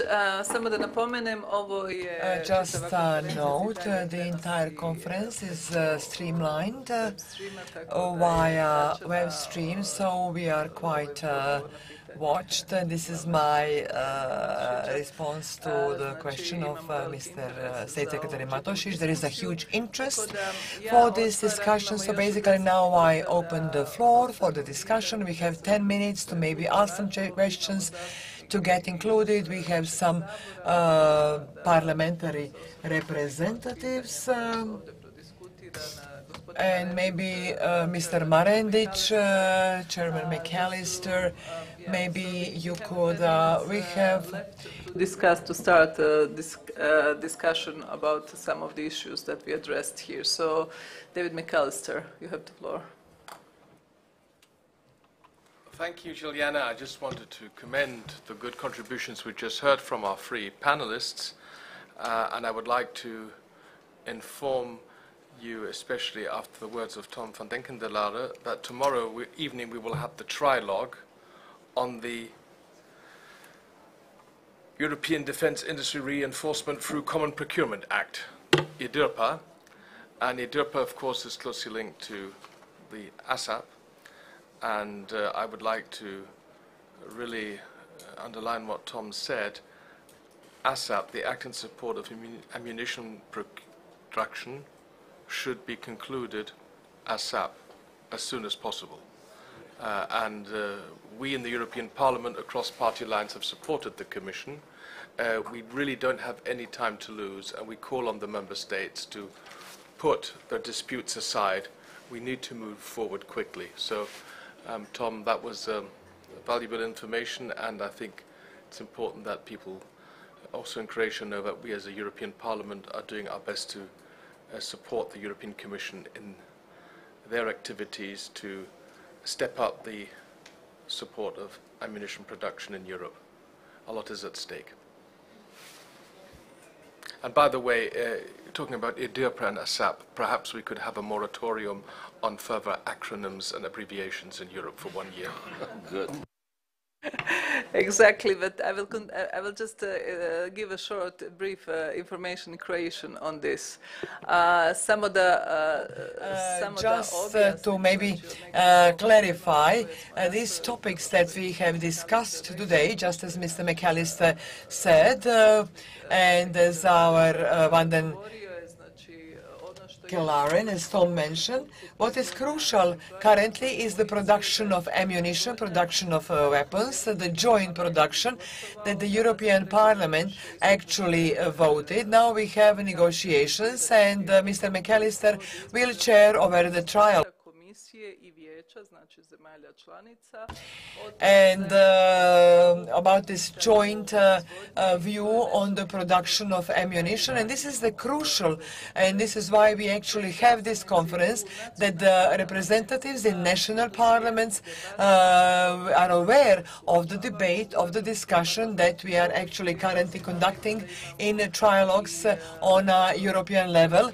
Very often, sometimes we are not understood by some member state, and that is why these conferences we have, so in order to clarify some difficulties, some misunderstandings about some of these questions, and about the actually speed of the decision-making process, decision option process in the European Parliament due to the safety or security situation. Still, if anybody would like to say anything, there is room for questions or maybe interventions. Mr. Marinic, would you like to say something? So, Tom van den Kendelare, Mr. Klich, because you're in a very privileged position, I think, to both consider NATO, seen from Poland, and the EU. What is it, in your view, that makes decisions for cooperation at the highest political level so tedious, if I may use that word, between EU and NATO? It took us very long to come to a third joint declaration. We see that there is no lack of willingness at the administrative level to cooperate with each other. But even if they are physically only about 500 meters to 1 kilometer from each other in Brussels, it has always frustrated me a bit, to be honest, that the dialogue between the two institutions was so difficult. To colleague Kobilius, indeed, enlargement process, I think it's at the center of our attention today. In, for example, France and the Netherlands, there is a constitutional obligation to hold a referendum when it comes to enlargements. Now we all know how referendums in the past have gone. What would be your observation with regard to the perspective of those precisely those member states, perhaps, that are very critical of enlargement with regard to referendums for future enlargement rounds? Is this a good thing that we have them? Is this a bad thing that we have them? How would you consider that? Thank you. As a Minister of Defense, I advocated between 2007 and 2011, you know, for the institutional cooperation between both organizations, not only because of such a short distance between headquarters of both, but because of the, let's say, the results that we could have achieved at that time, and there was no political willingness to do anything in that field. So all those three declarations, from that perspective, I see as an achievement, as a step forward. And even if there are necessary, once again, necessary institutional cooperation between, for example, European Defence Agency and European and NATO transformation headquarters, Norfolk, Virginia, responsible not for the same but for similar activities, even if there are such a necessary institutional cooperation, I would say that political cooperation between both is needed, and I'm glad, I'm satisfied, you know, that it goes ahead slowly, but it moves forward. So mainly a slight difference between us that I see, you know, in your question is that I advocated without any success for something more. That's why I'm satisfied with this minimum cooperation that we achieved during last years. Well, answering your question, you know, what I can say, really, we have an interest, you know, both French and Belgium, you know, authorities should look into how to have an interest in enlargement. You know, I was recently in this, you know, London conference on reconstruction of Ukraine. At least what I got an information that Kiev is full of British investors. I mean, Britain is coming with military assistance to Ukraine, you know, and then they are creating, you know, with all the insurance policies and so on, they are creating also for their business to come, you know, to Ukraine for reconstruction and for investment in the future. And if that future would be for Ukraine, you know, like I was telling you, know, now Ukraine is the same, you know, 34% in GDP per capita, you know, if you compare with the EU average. But those who are forecasting, they perhaps are looking that, you know, also Ukraine will grow up to 90% in the next 20 years. And the question is, who is coming first? And Brits are ready to be the first ones, you know. So don't stay, don't be the last ones, you know. So my point is very simple. Let's not be. Yeah, let's not be. You know, and on referendums, I don't know, you know, how it, you know, should be changed or whatever, but maybe we can go in, you know, in some kind of two-steps approach. And first of all, really, both for Western Balkan countries and for Ukraine and Moldova and maybe for Georgia, to create possibilities to join single market as quickly as possible, without, you know, without still making final decisions on their, you know, final membership in EU. But, you know, it should not be alternative for full membership. But at this moment, to go out from this, what I would call stagnation of enlargement, with very clearly, you know, the goal to join single market, which would be very beneficial for those, you know, accession countries, and also for EU investors to really to understand what are the benefits to invest into those countries. So maybe that would be the first step. Thank you very much. And if there are no other questions, I will invite you for a coffee break, and we will continue our discussions from 11:30 when my colleague David McAllister will chair the second panel on Western Balkans and European Defence Union. Thank you very much, and well done for this first.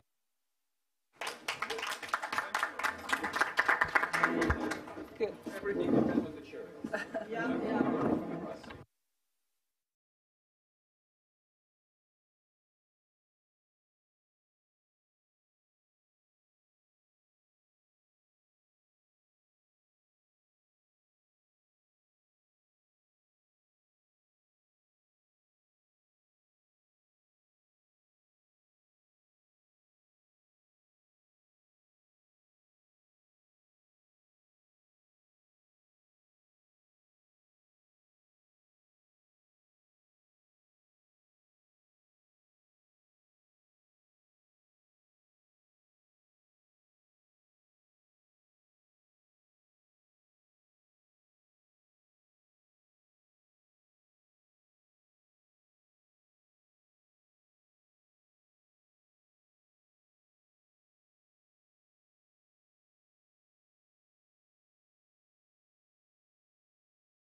So, ladies and gentlemen, dear guests, I would propose that we continue with the second panel this morning under the title The Western Balkans and the European Defence Union, and I have the honour of chairing this second round, and I am joined by Zdravka Bušić.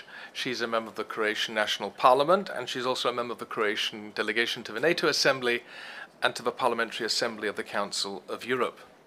Then we have Mr. Slobodan Marendić. He is the chief of the police department here in Split, so we better all behave. And finally, we have Professor Sven Simon, my dear friend and colleague from the EPP from Germany. He's a member of the Foreign Affairs Committee, but also our coordinator in the Constitutional Affairs Committee, AFCO. Before giving the floor to each of you, I would just like to make some opening remarks. As we have heard from a number of speakers, Andreas Kubilius and others were referring to this, we are at a critical juncture in European history. Power politics has returned with a vengeance, and territorial defense is also back on the agenda. US President Biden has experience in the conduct of foreign policy, values us Europeans as the US closest allies, and has reinforced the American engagement for European security. And just standing outside, it was good to see a US aircraft carrier hovering here in Split. But there will come a time when we might need to be more proactive in guaranteeing our own continental security here in Europe, and also for the stability of our own and our immediate neighborhood. With the strategic compass, which a number of speakers have already referred to, which was adopted last year in March, the 27 member states have set out a joint vision for the European Union's common security and defence policy in the next 5 to 10 years. In my impression, it does give us a direction to the multitude of European defence initiatives and generates a dynamic in which the European Defence Union can be completed. One central pillar of the strategic compass is the chapter on partnerships. After all, collective European security and defence is not a viable concept without engaging our partners, first and foremost those in our immediate neighbourhood. And this is where the Western Balkans come into play. This region holds a unique position in Europe, bridging the East and the West, serving as a crossroad of cultural, historical and economic ties. The Russian war of aggression against Ukraine has prompted the EU to reprioritize its neighbourhood and enlargement policy. The new geopolitical realities require us to strengthen our multifaceted ties with the accession countries. This means, among other things, also to ramp up our sectorial cooperation, for example, on the single market, but also on security and defence. So, we are where we stand. I would now like to open up the floor to our three panelists. May I just, at the end of my introductory remarks, say one thing. This was my first visit, probably like many other colleagues, to Croatia in this year 2023. And it was amazing yesterday to fly from Munich to Split and not having to show your passport.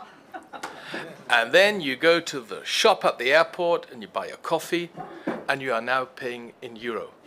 I just want to say here, to have joined the Schengen cooperation area and to have introduced the euro is a huge success for Croatia, and it's a huge success for the Croatian government led by our friend and former MEP Andrej Plenković. I can only commend Croatia for this achievement. I know how difficult, how hard work this was, and I would like to congratulate Croatia and the HTZ government. Please continue your good work. These are two significant signs which at least make visitors from Germany and other countries extremely happy when entering Croatia.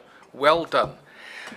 So, and now I give the floor to our panelists. Please keep your contributions between 5 to 10 minutes, and the first is Zdravka Bušić. You have the floor, madam. Thank you. Thank you very much, Mr. McAllister. Thank you very much for the words, for the kind words that you have for Croatia. Well, I wanted to speak in English, but I think it's since you are in Croatia and since we are in Croatia, and thanks to Zovko, I will switch my introduction and my remarks into Croatian. Yeah, many things have been Many things have been said today, and I'm going to keep up the tone, but from the political point of view. Discussing the relations between the European Union and Western Balkan countries have been intensified and encouraged by the impact of Ukrainian war. This is familiar to all. Complying the opinions within European Union policy is really much more important, and we have heard that today also. Although we showed the strength and resilience in responding to crises within the last few years, and although we showed unity in condemning Russian aggression, we are aware that we need continuous and flexible political, economic and charity engagement. When we are talking about safety and defense, the most important is the Union, and we have heard this today even from our Minister of Defense. The Republic of Croatia contributes and supports the perspective of the Western Balkan countries, because we think that the future of the Balkan is actually the secure and safe future of the Western Balkan countries can be found exclusively within the European Union. In this context, we are overviewing the situation in these countries.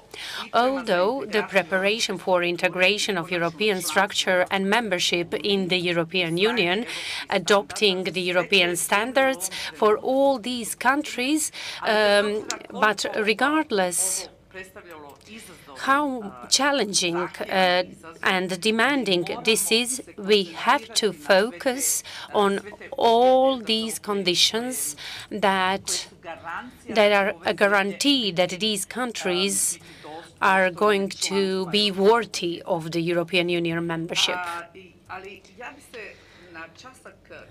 Just for a moment, I would like to focus to the problems. Let's be open when talking about these countries. Let's look at them more closer. They are politically insecure. They have organized crime and corruption. These are huge obstacles to democratic stability and rule of law, to the economic development and development of civil society. Unfortunately, these illegal migrations additionally worsened the situation. So, joining the European Union and the possibility of these countries to develop is extremely important, and we have said this today several times. Mrs. Zovko emphasized this factor as well in the European Parliament, and she indicated this problem a lot. Of course, economic prosperity of these countries and improvement, we cannot speak about prosperity yet, but economic improvement is a precondition to develop democratic atmosphere in these countries. For example, the development of modern networks and infrastructure is much needed, and we encourage foreign investors and we support them in focusing to these countries.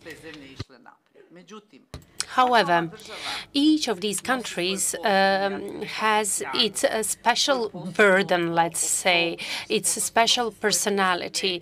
It has its special potentials, but also potential threats. So each country has to be approached individually. The Republic of Croatia, and here we talked a lot, State Secretary emphasized this as well, due to its historical factors, the Republic of Croatia knows the situation in Western Balkan countries really well, because in these countries Croats live as well, and they are constitutional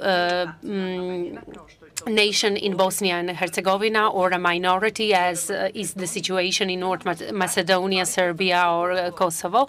So Croatia can be not just a partner in European Union, it can be one of the main.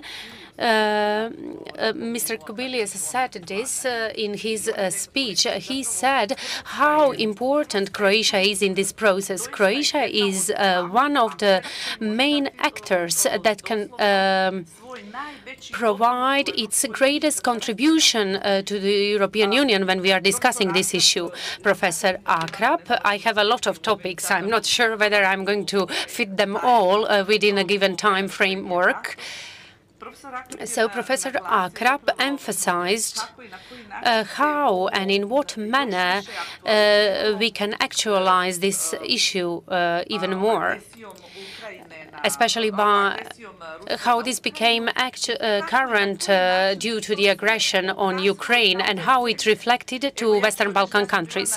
I'm going to share my experience. I observed the elections in Montenegro on behalf of the Council of Europe. Montenegro, it's extremely important that Montenegro is a member of NATO. If it wasn't a member of NATO, I guarantee maybe if you are not close to these countries, maybe you are not aware how it would reflect if Montenegro was not a member of NATO. So in this sense, I want to emphasize how important this is and how important it is to listen to Croatian voice when we are talking about how to approach Western Balkan countries. Maybe different countries require different approaches, and this is why it is important that we approach political stakeholders in different countries in different manners. In different manners, I'm saying, because this can be of huge help. We need to consider the possibilities of social and economical factors of the existing crisis to Western Balkan countries. The Republic of Croatia, I won't talk too much about that because State Secretary Matošić already said how important it is for Croatia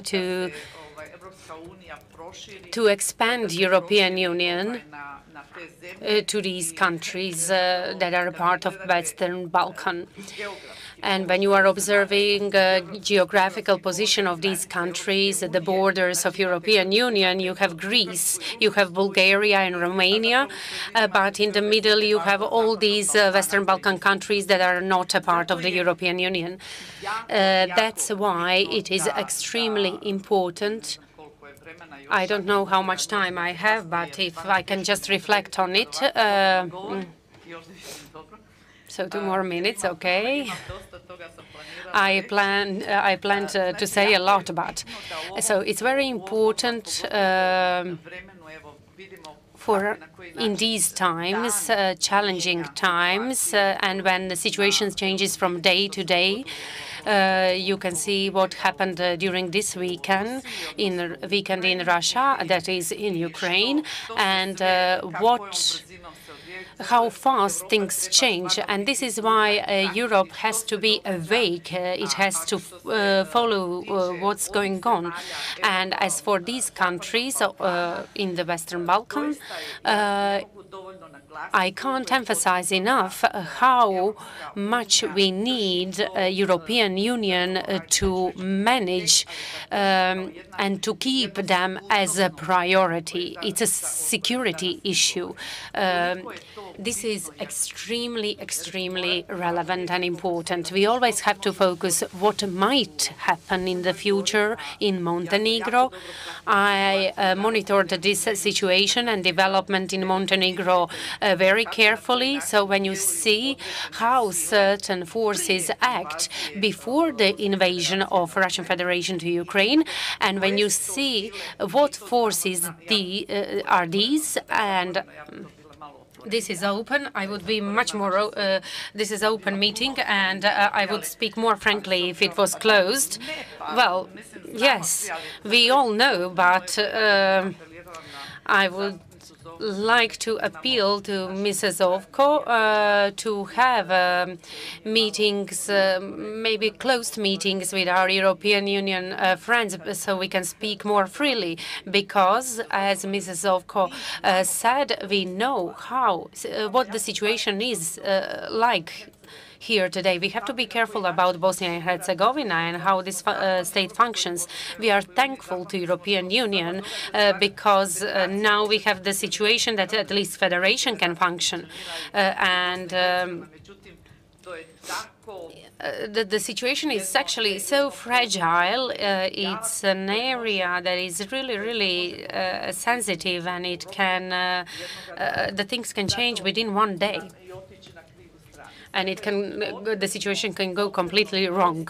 So what we need is to be careful and to monitor the situation. We have to be aware of what is happening because European security, we will have the security if Western Balkan is secure.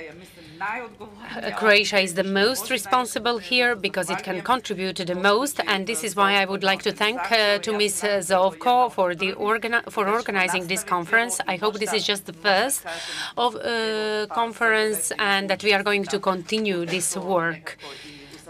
So maybe please do consider this idea of making it a bit more closed. I know that we have ex-ministers of defense with us as well, so it's important for us to speak more freely about this topic. Thank you.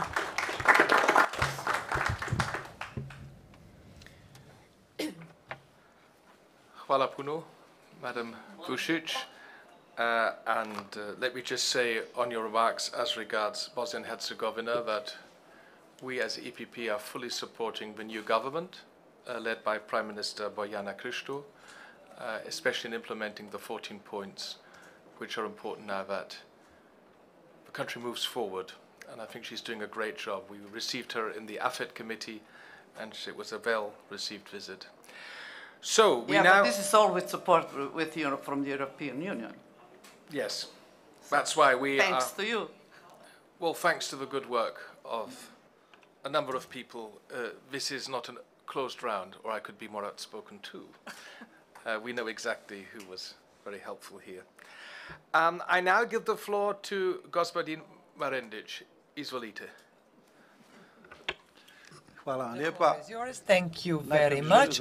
First of all, I would like to wish welcome to all of you who came to Split as a head of the authority in charge of the safety and security, because I'm in charge, I'm liable, I'm responsible for security and safety in Split, Dalmatia County, together with all my partners. And also, I would like to thank EU Parliamentary Zovko for the opportunity to talk today and to participate in the work of this conference. And I would like to greet you on behalf of more than 2,000 employees of my police administration who all contribute to the fact that Croatia is a safe and secure tourist destination. So I'm sure that the role of the police administration and of the Minister of Interior is significant. I have a great opportunity to hear today how people on different levels think. So this is something different than my daily schedule. So I would like to use this opportunity to maybe provide you with a few guidelines and to try to show you how decisions that you adopt at the European Parliament have effect on the work of a regional service, regional security safety authority. You need to take into account, I do believe that you feel welcome, all of you, and I believe that you feel safe in Split, Dalmatia County. Maybe some of you that are here, we are 50 kilometers away from Bosnia and Herzegovina, and my county, we have a 140-kilometer border, I mean our county, and we started with the application of Schengen acquis directly on the field.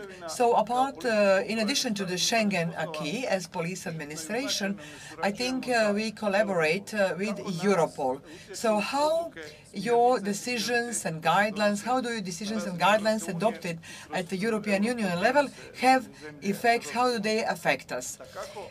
Naturally, procedure is very simple when it comes to the ground. It requires persistent work. Europol priorities, illegal migrations and human trafficking, drug abuse, organized crime, cyber crime. So basically all of the priorities of Europol are priorities of our split Dalmatia County administration. So how do we implement the policy of EU? You just go to the web page of our police administration and you will see that on Friday we actually seized more than 100 pieces of weapons. These weapons could have ended anywhere in the European Union. So this is like a practical result of the application of procedures and standards together with our partners in Europe. So these seized weapons, this is actually a result of our joint works, and it has extreme impact on the safety and security of Europe. On the very same day, you will find the information, or the piece of information, about the organizer of illegal migration, a citizen from Iran, who was actually organizing human trafficking in Croatia and Bosnia and Herzegovina. Today he is at our detention center in accordance with all the procedures, and we are of course respecting he, as a perpetrator, is waiting for the decision of the Republic of Croatia. So there are a lot of reflections, resoundings, echoes of your decisions that you adopt in Brussels that we actually implement here in the, as we like to say, the most beautiful city in the world. So we try to help in implementation of the safety policy from Brussels and on the wider area of the Republic of Croatia. And this direct contact with Bosnia and Herzegovina is an opportunity that we also participate in creation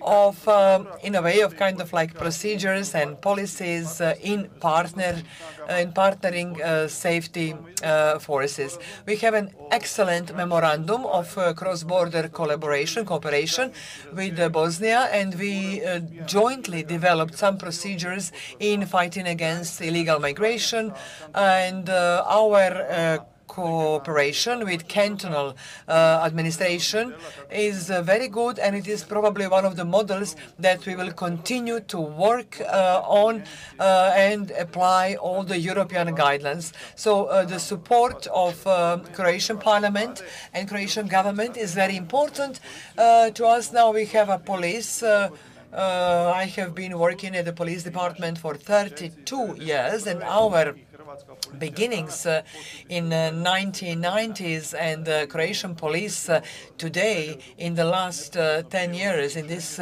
period prior to accession to Schengen, whether it's the equipment, the procedures, and I am convinced that our police forces are competitive with all the forces in the European Union. And when we talk about our border police, the number of our employees, the way we work, because we have more than 500 criminal offenses of illegal human trafficking. So the fight against human trafficking, it shows that we are willing to respond to high requirements. We are willing to include all partners, all spheres of responsibility from the Western Balkan countries. And this is the fact that I'm here, and my deputy is on the island of Chiovo in a joint conference with Europol, and they discuss the activities related about the international prostitution. So I can be a practical witness and an operative, as an operative worker, that Europol, European Union, they function very well on the territory of the split Dalmatia County, and you can assess, you can mark my words on. Thank you, Mr. Marindic, for your words, and good to hear that you're police here in Split, and Croatia is working closely together with Europol. And now I pass the microphone to Sven Simon, who is always a very entertaining speaker. The floor is yours. Entertaining. Okay, thank you very much. Thank you very much also to my very good friend Željane Zovko. You really sparked my interest in the Western Balkans when I was here first time in October last year, and you sparked my interest in this lovely country, and I felt exactly the same like our chairman David McAllister described the situation coming to the airport in a different way, without showing the passport, without queuing, and so it was really a nice situation yesterday in the afternoon. And I really think that Croatia is an outstanding positive example under the leadership of HDZ and Prime Minister Plenković when we speak about joining the Schengen area, the Eurozone. It's a key destination for tourists and tourist investments or tourist-driven investments. So really it's always a pleasure coming here. Thank you for the invitation. As Chairman McAllister said, and also colleague Kubilius, we are really at a critical juncture of European history. And I think it was clear, and it is very timely, this conference, it is clear that the Russian aggression against Ukraine has shown us that Europeans need the ability to defend themselves against threats. And for this we are, in my opinion, well advised not to solely rely on election results in the United States, but have sufficient standalone defense capacities as Europeans. And it is, I think, very clear that after the accession of Sweden and Finland to NATO, there are only 4 members of the EU which are not in NATO. So a European defense union, and I think my colleague Tom van Denken de Lara made that also clear, is not a replacement, of course not, of NATO or for NATO, but it is about the strengthening of the European pillar, as you said, within NATO. When we draft the program for the next elections for EPP, we of course were also discussing again about a military army, a European military army, and that would perhaps be, or is a vision, but that's obviously not the next step. But in order to facilitate that, we of course need a European defense industry with, I think, first, common procurement and lower the number of complexity, the number and complexity of weapons systems in use by European militaries. That, I think, is our disadvantage to the United States. Today, European taxpayers do not benefit from economies of scale, since we have 27 national defense ministers which negotiate with 27 national contracts with manufacturers, and this of course decreases lot sizes and purchasing power of the Europeans. And I think it is a luxury that we can no longer afford, given the need for timely ramp up our defense industrial capacities with a view of arming Ukraine and ourselves in the future. Secondly, beyond procurement, the European Union should also gain the ability of forming units under joint European command. We already have the experience of Eurocorps, EU battle groups, and many other multinational units, and it is a positive step that this will now be expanded to a rapid deployment capacity. The European Union, and I'm deeply convinced of that, needs to be able to respond quickly and decisively also in evacuation scenarios when we think about the situation in Kabul or Khartoum, or when our security interests are threatened.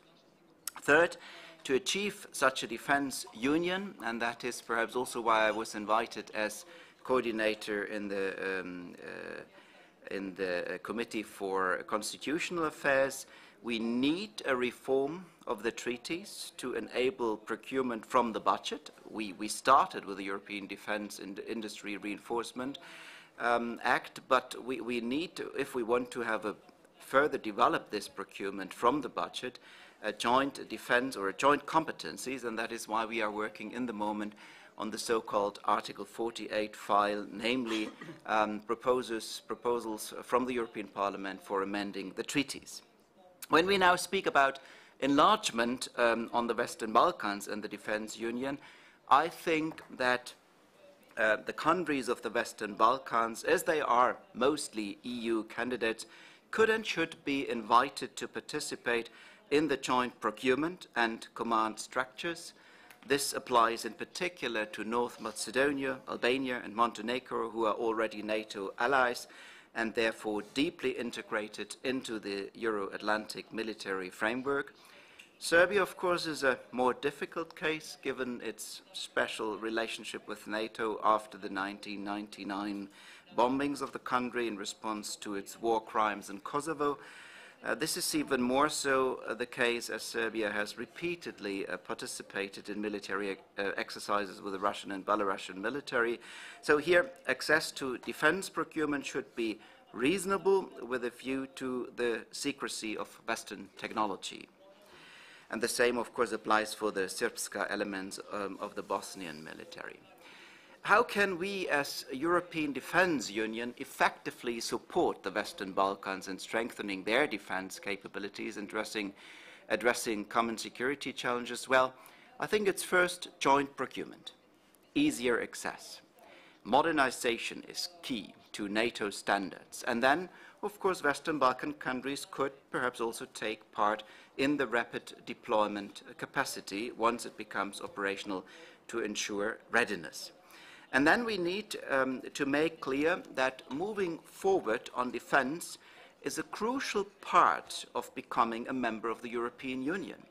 And here maybe it means also a paradigm shift. Historically, we focused very much on the single market and on other issues, more economically driven. And here I think the European Union has become now much more than a common market, and this is part of the enlargement process. So working together in military areas and security and defense issues is key when we are speaking about the enlargement process. And when it comes to encouragement, I generally believe that we need to do much more to engage with the region.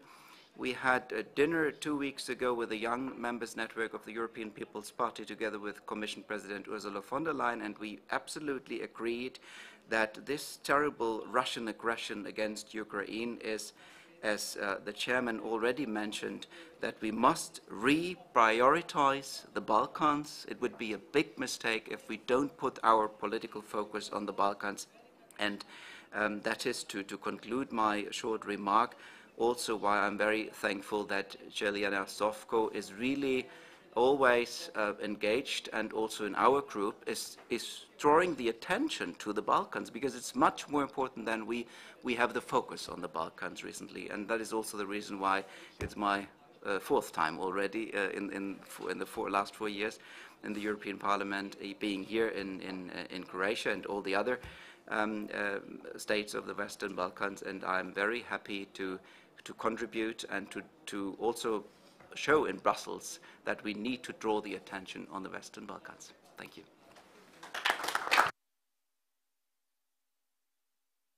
Thank you, Sven, for your contribution, also for putting all these issues in a constitutional context.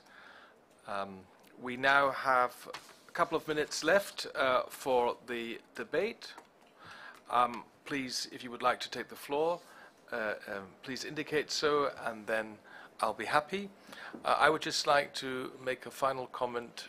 I would agree absolutely with Sven Simon that in dealing with the 6 Western Balkan countries, it's always important to listen carefully to what the Croats have to say, because the Croats know this region best, simply because they've been neighbors all this time and can perhaps give us more detailed information about what's going on.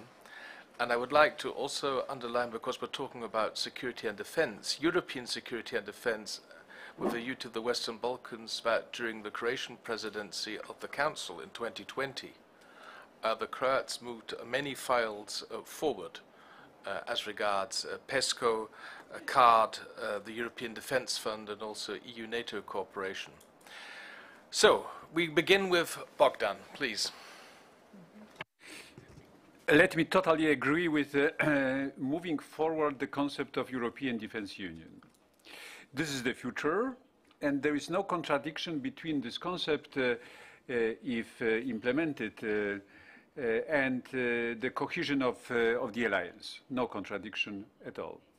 But let me mention also, at the same time, that I perceive the concept of European army as completely artificial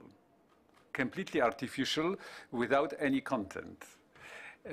Of course, it is one of two concepts that during the Conference on the Future of Europe was tabled and discussed and finally recognized by European citizens and as one of the most popular topics during this on the agenda.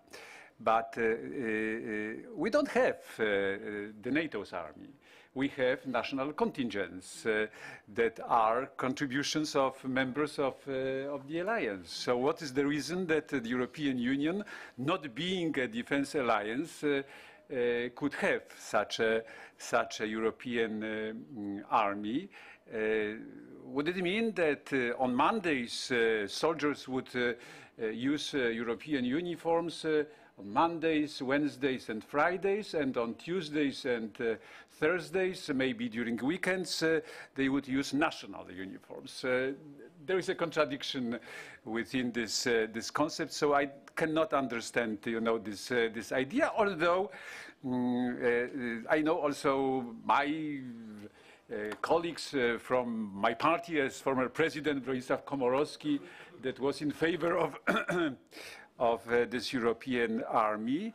By the way, not only himself in Poland, also Kaczynski used this term once, as the future of European integration. But it is a mistake, to use this concept as the realistic concept, and I hope you know that we'll have some time to discuss this issue, at least within the European People's Party, not to be involved in this misunderstanding. It doesn't mean that I am against international units, international operational or even tactical or operational units like Eurocorps. No, they should be reinforced. They should be reinforced with every capability that they used on the disposal of the European Union, and this is the added value that we should push ahead. These are two remarks I wanted to share with you. Thank you very much, Bogdan. Professor Akrap. Hvala najljepša, poštovani gospodine predsjedavajući. Htio bih ukazati na procese koji se I would like to indicate two processes that are already happening. Nordic countries, 5 of them, only Sweden is not a member of NATO alliance. So within a Nordic defense cooperation, they are working strongly on integration of their defensive organizational army and human capacities in the sense of realizing joint capabilities of defense. So we already have a model that exists within European Union and NATO alliance, and we, with our national capabilities, as colleague Klitsch said, we have to cooperate within a NATO alliance and at the level of European Union. On the other hand, I can say that soon we are going to publish a document within a working group of NATO alliance. It is an unclassified document, and it is going to present conclusions and consequences with proposals of improving the process of strengthening national and integration capabilities. We are talking about integration capabilities of both European Union and NATO alliance in compliance with future challenges, especially in accordance with hybrid challenges and with the consequences that we are aware of for a number of years now, and which aim to significantly significant destabilization processes in the area that we are naming Western Balkan countries. So, as stated in the introductory speeches, decision-making process and knowing and introducing the citizens to future processes is one of the key activities that have to be integrated, because only with objective and informed citizens we can expect that, as regards to all issues referring to security and defense, that we will have the support of our citizens. And this is one of the vectors that our opponents are going to try to destroy. So they are going to try to destroy the support that the policy has in the process of decision-making. Thank you. Thank you. Who would like to take the floor next? Please. Thank you. Good day to everyone. I'm Tonči Prodan from the University of Split, Forensic Sciences. First of all, I would like to thank Mrs. Zovko for inviting me to such an interesting conference. I would like to wish you also a warm welcome to all the members of Parliament and members of EPP, members in Croatian Parliament, and everybody in this room. I would just like to shortly refer or comment. I don't have any questions, but I would like to refer to both panels. So in the first part, we were talking about a decision-making process. From the decision-making point to the activities being implemented in the field, there is a lot of time that passes by. So first we spoke about protecting key infrastructure. It's a good initiative. Certain funds were intended for that, and all water supply system owners, as we heard Mr. Schuta in the first panel, they ensured that these funds are also focused on cyber threats. The second part that refers to water resources protection. These are the most important resources that people have. This depends on the proactivity in the sense of technical and protection, apart from cyber protection. So it depends on the activities of head people. In Split, we have a good example in the sense of security for citizens and for the people. The second part that I wanted to comment refers to what Mr. Akrap said. Apart from being a scientist and professional, he also spoke about important thing, and this is protection of media space. European Union started a very important initiative, considering that in the media space we have a new huge amount of disinformation, misinformation, everything that confuses the media space. And the decision makers in the European Union also finances, and these projects are in progress. And the projects aim to fact checkers, and this is a great initiative. So from the decision-making point to the implementation, it was a short period of time. So this is a good example of how everything can function efficiently and fast. And just one more short thing, considering that we are in Split, my interest is terrorism and anti-terrorism, and I would like to focus on WU6, so Western Balkan countries. There is a good initiative. I participated in the work of the conference corresponding to this initiative, and I talked to my colleagues in all 6 countries of Western Balkan. European Union financed financial intelligence units, and in accordance with the methodology that was designed by European Union, they are implementing the evaluation of transparency and of compliance of NGOs, so who are financing many terroristic organizations in the world. So just these few observations where I can see positive role of European Union in raising the security especially in the last example, by concrete activities, concrete tasks, and achieving common goals that member states or states joining the European Union should strengthen. Thank you. Thank you, Professor, for your contribution. Andreas Kubilius is next. Well, just, broad remarks, Bogdan, inspired me on the European army, which is, for time being, perhaps really is not the question of today. But I would not be so much afraid of some kind of future developments, looking not in next year, but in future decades. We need to remember that still European Union is quite a young organization, 70 years old it will be. And if you look into the history from Rome Treaty till now, you will see, very clear developments. What I would call, I don't know if I can use that word, federalization. I mean, becoming more and more united. And like Jean Monnet have said, exactly, it comes from, European Union is developing itself with new instruments, with new policies during the crisis. You have a different crisis, which, created banking union, the last crisis, 2008, 2012, refugee crisis, created Frontex, now pandemic created this foundation, what is... will create European Health Union. Yeah, Health Union, yeah, but also this fund, recovery fund or whatever. The first time Europe went to borrow.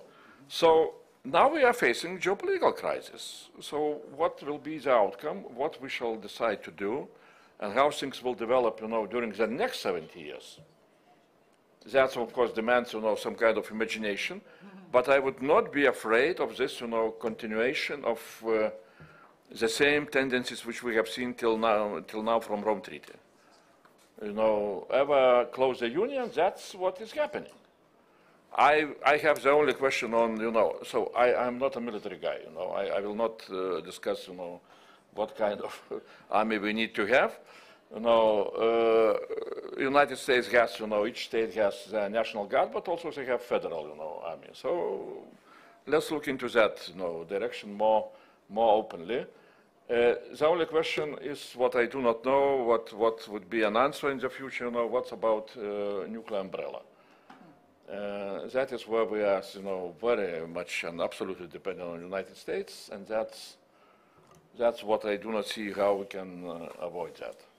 We can provide nuclear umbrella together, Poland and Lithuania. Absolutely, good. That's for sure. Before I give the floor to the next speaker, European Defence Union for me is a puzzle with 5,000 pieces. And we have now set a framework with PESCO and CARD and other things, but there's still a long way to go. But the proof is, as the English say, always in eating the pudding. And the rapid deployment capacity will be a real litmus test. 5,000 soldiers from EU member states. The first exercise is supposed to take place in 2023, and the rapid deployment capacity is supposed to be up and running in 2025.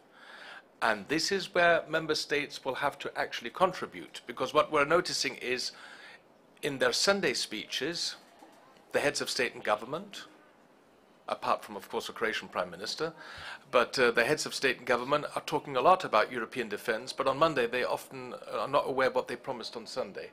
So this will be the real litmus test. But now I give the floor, and I'm practicing my Croatian, to Zastupnik Gospodin Opera. Izvolite. Is that correct? Very good.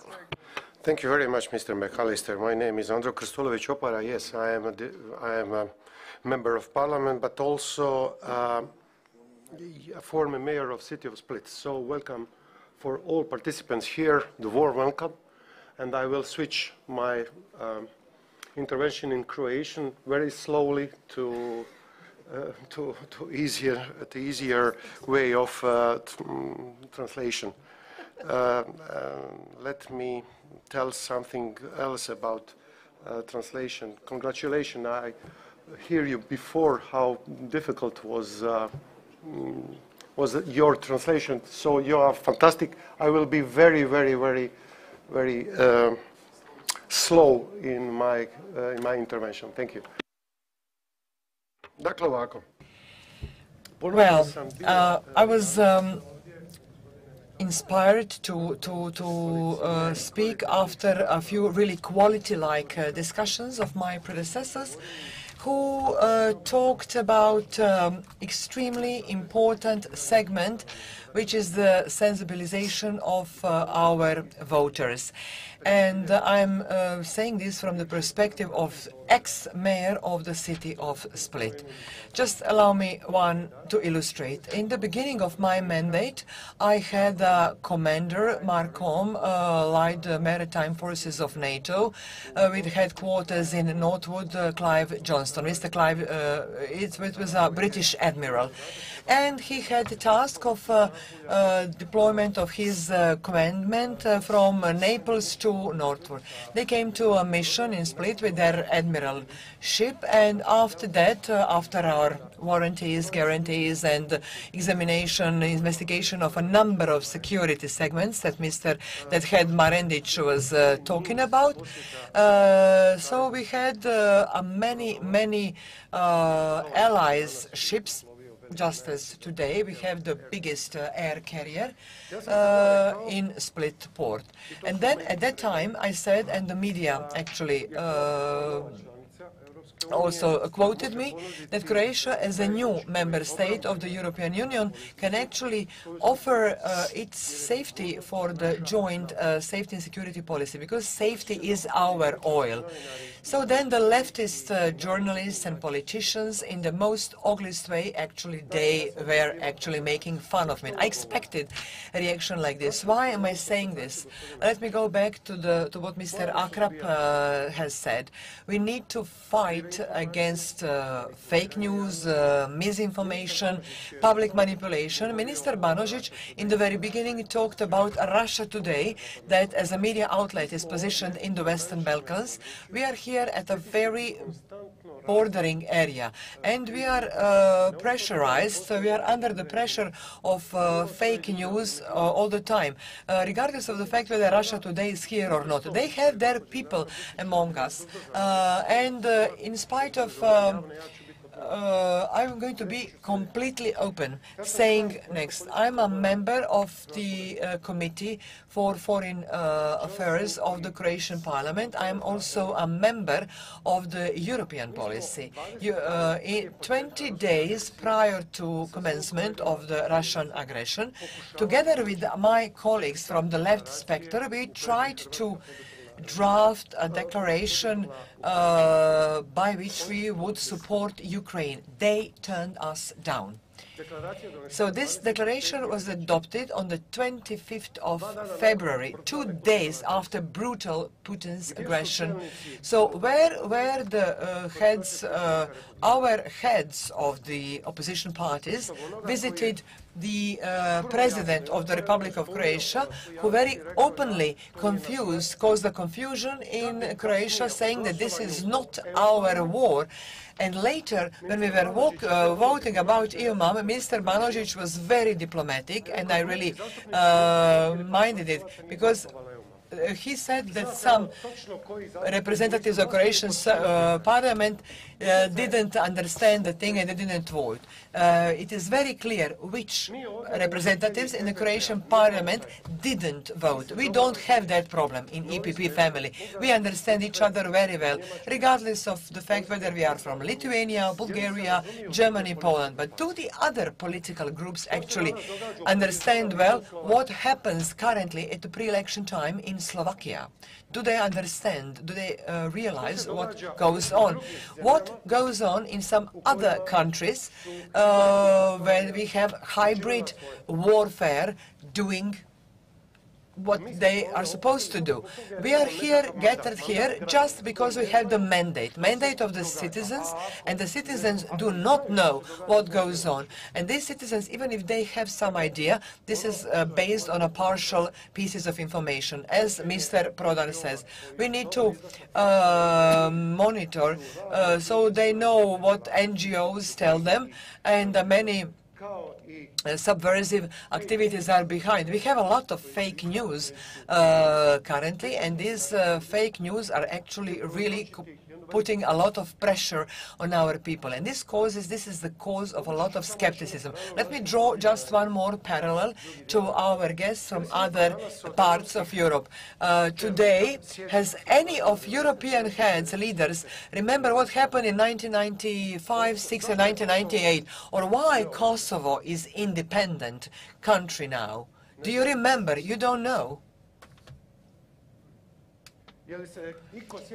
Do you remember how the peaceful reintegration of the Eastern Croatia was actually implemented? Because these big leaders, these decisive leaders, they do not have that kind of experience.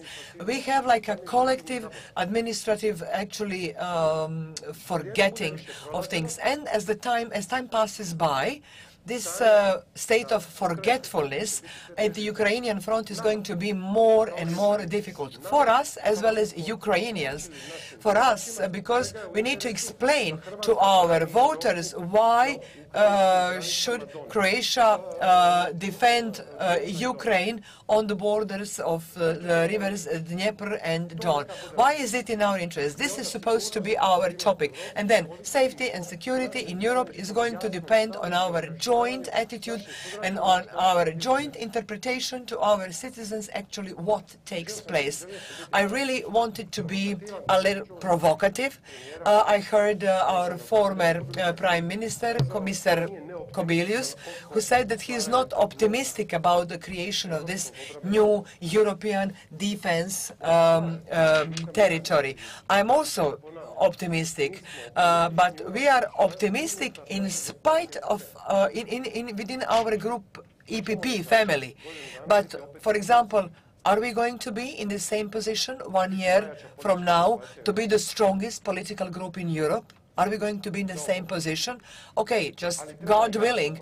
But we need to clearly change our attitudes towards our voters, because only in the pre-election time, when we fight for the European Parliament again, they are going to have impact on our people all over Europe. And so we need to, because they are going to work to wage hybrid warfare against us. You can be sure of that. Thank you very much.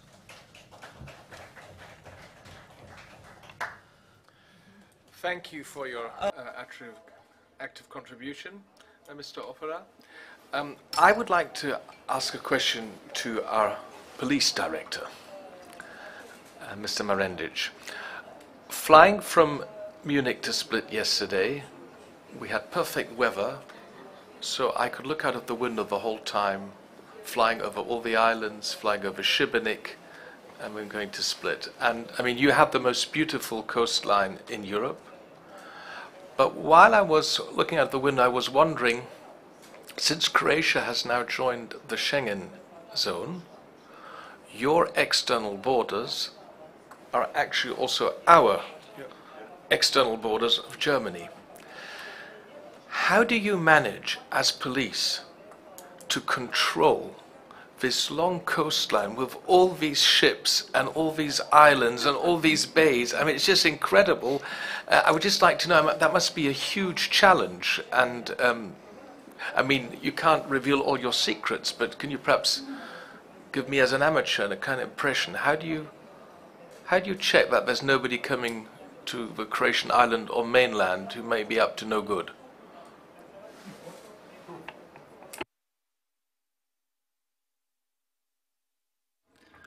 Surađujemo sa Italijom.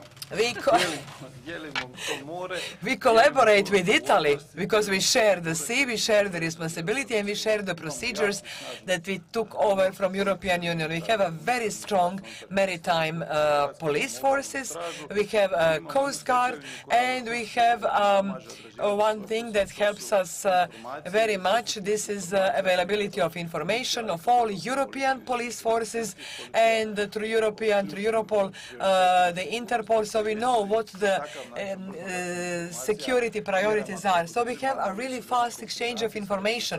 Sometimes we do compensation measure or border measures, but I do believe that we contribute significantly to the safety and security of European Union.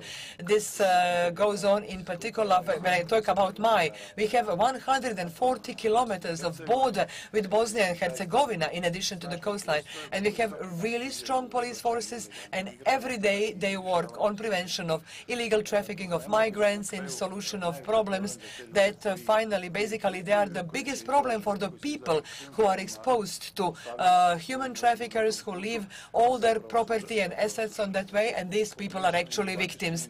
We have a lot of empathy for the migrants, and we try to assist them in a quality way and to help those victims and in protect European Union in such a way as well. State Secretary Matušić. Hvala lijepa, gospodine predsjedavajući. Thank you very much. I would just like to mention two things. First of all, I would like to thank you for identifying Croatia with the experience in its region. Croatia is the best knows the situation in the Western Balkan countries. This is definitely true because we are here, and that is why I would not like to repeat the situation of the Baltic countries and Poland when Ursula von der Leyen said, we are so sorry that we have not listened to you who know Putin so well. So please, let's not make this happen again and listen to us. We really want a wonderful European future for our neighbors because it is our interest. It is in our best interest not to control the longest border, more than 1,000 of border with Bosnia and Herzegovina, for economic reasons, and we are also constituent nation in Bosnia. So we know this joint life. We have been living together for centuries in this region. So basically, this entitles us to talk objectively about what goes on and to identify all the threats and risks when we talk about the Western Balkans and the countries that are a part of the Western Balkans. Another thing is related to migrations that basically you asked Mr. Marendić. Many things would be so much easier if the Western Balkans country would coordinate their foreign policy with the foreign policy of European Union. Now we have a situation that we have people coming here from by direct flights, and these people, the moment they go to Belgrade or to Sarajevo, they go towards Schengen border, whether Hungarian, whether Croatian. And this is one part of the solution. So these countries should be aligned with the visa politics, with the foreign policy of European Union. This should help us in avoidance of a number of problems because we can control all the borders from Turkey towards Greece and Bulgaria, and of course this part that relates to the Mediterranean, because we know who starts from where and who are the organizers. But we have a fact that we have an Iranian citizen, basically, who was actually organizing human trafficking across the border. But we had hundreds of cases of people who got arrested and who are now in detention in Croatia. So we could deal with a number of these solutions if these countries would coordinate, align their visa regimes. And we should insist on it as Europarliamentary representatives when we talk about the candidate countries for European Union accession. Thank you so much. Thank you. I would like to ask another question to Madam Vučić, but also to State Secretary Matušić. It's now been nearly 10 years, or exactly 10 years, since a country joined the European Union. I remember exactly in 2013, when Croatia joined the European Union, I went to the Croatian Catholic Mass in Hanover in Germany, to congratulate the Croatian community. I said čestitam to the priest, and they were all very happy. By the way, I also noticed that the Croatian church mass was much better visited than the German-speaking one before. But that's just a side remark. So that's been now 10 years. We are now facing soon the longest period since we've had a new member state in the history of the European Union. The longest period was from 57 to 73, 16 years. So we have 6 years to go, or we will have the longest phase at all in our history. Now my question is, we have heard Ursula von der Leyen, we have heard Charles Michel, we have heard Emmanuel Macron, we have even heard Olaf Scholz, all talking about giving enlargement new momentum. Having dealt with enlargement policy since 2014 in the European Parliament, often together with Željane Zovko, I would say I hear all these calls. But when it comes to the 6 Western Balkan countries, what does that actually mean? How can we now move things forward? We have seen the opening of accession negotiations for Albania and North Macedonia. We've seen the visa liberalization for Kosovo. We've seen EU candidate status granted to Bosnia and Herzegovina.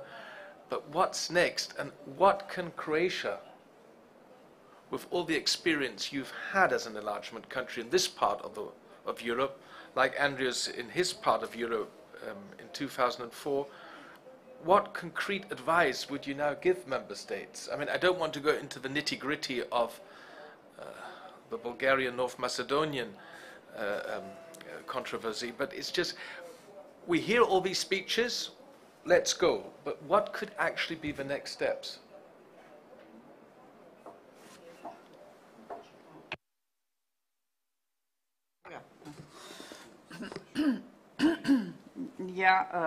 Da, gospodine McAllister, to je jako... Yes, Mr. McAllister, this is a great question.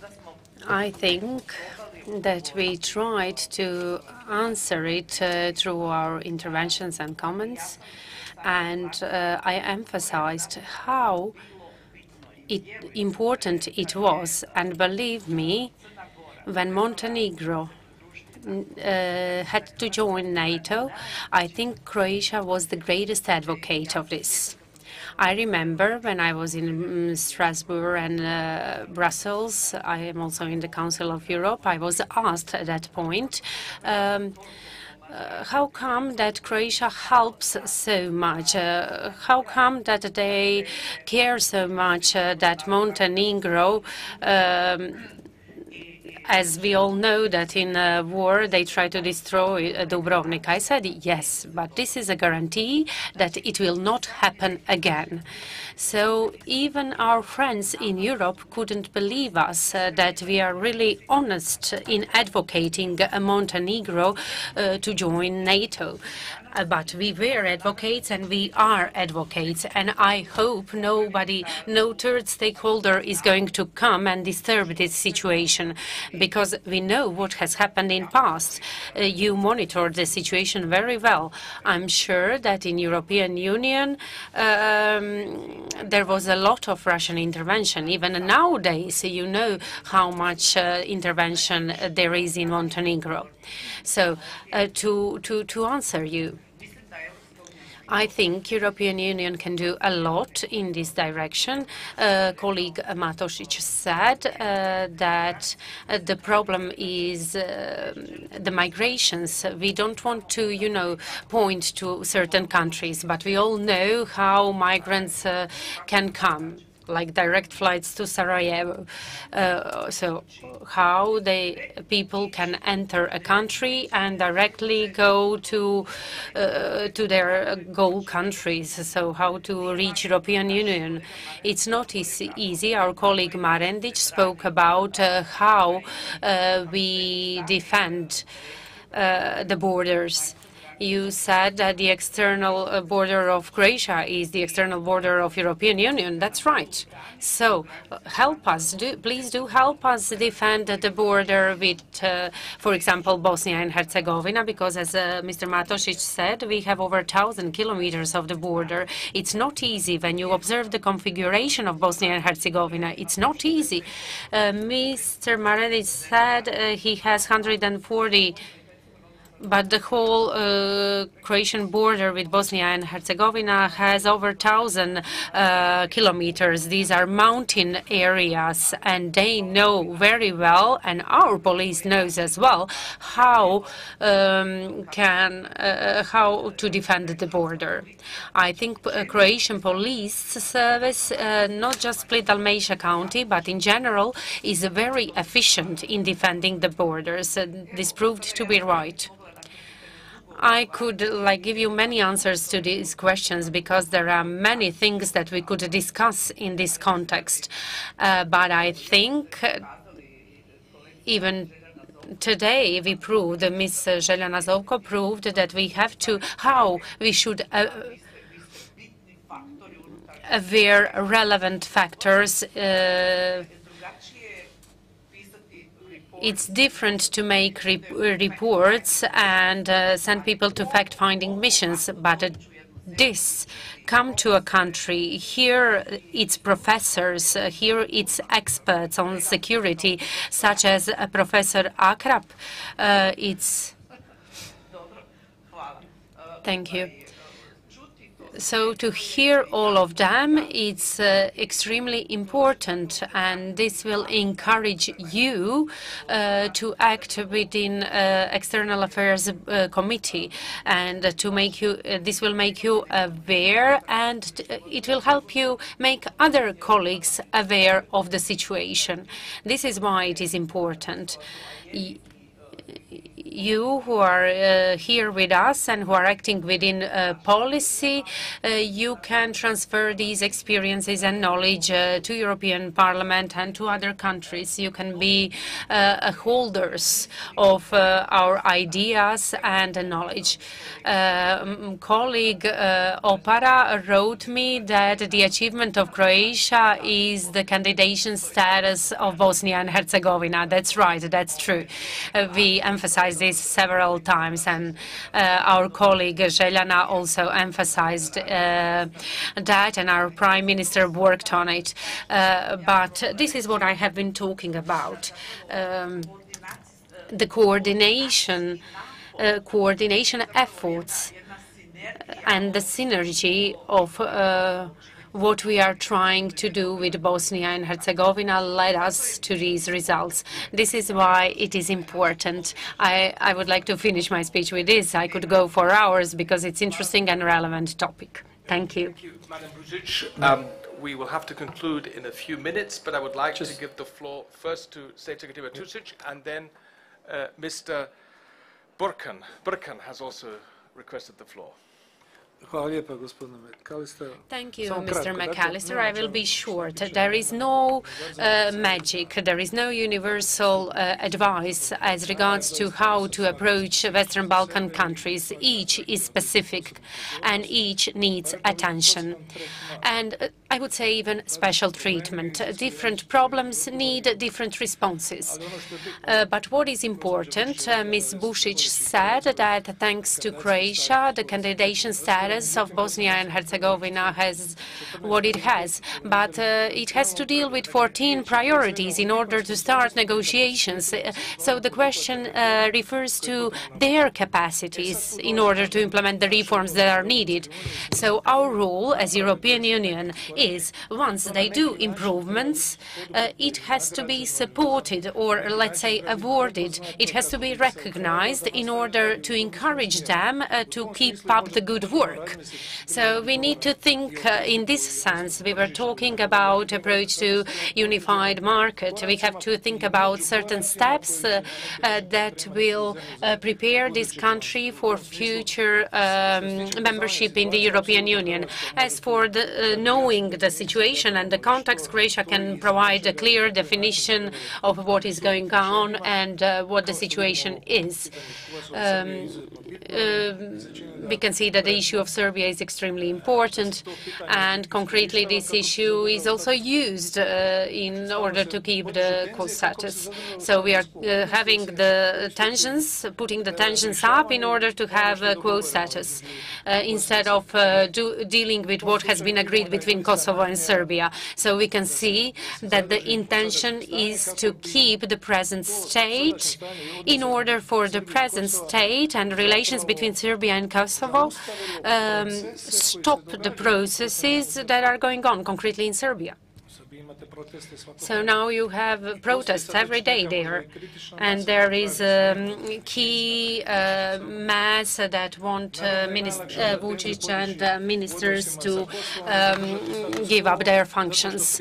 But the interest is to also maintain the status quo, because this is also connected to elections and so on. So we are familiar with the situation, with the context. We remember the revolutions and everything that preceded the war that Serbia and Milosevic started with Slovenia, and then Croatia, and then Bosnia and Herzegovina, and finally with Kosovo.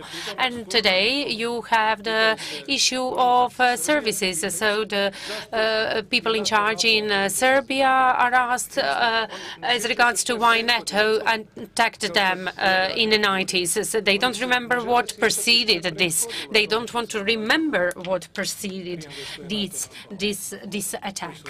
So what were the reasons and what led to such situation in the past?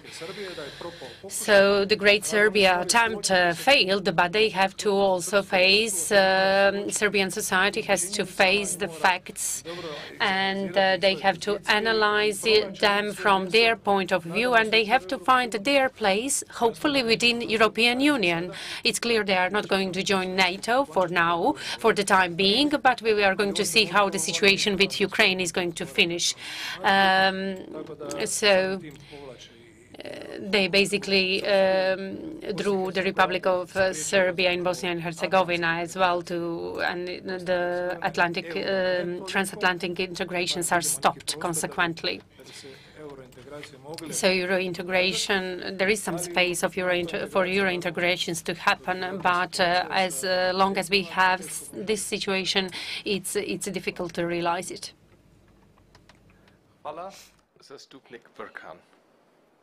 Thank you very much, Mr. McAllister.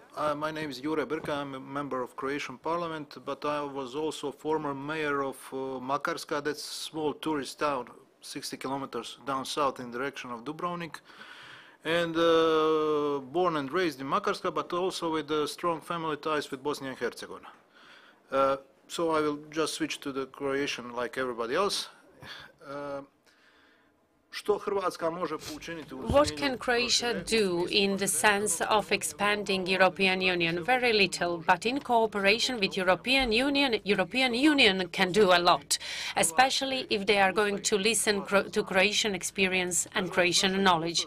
Unfortunately, our experience is that when in 1968 Russia had war, Montenegrins attacked Dubrovnik, and now I hope that we won't have these experiences with Montenegrins again. For Serbia, I'm not sure.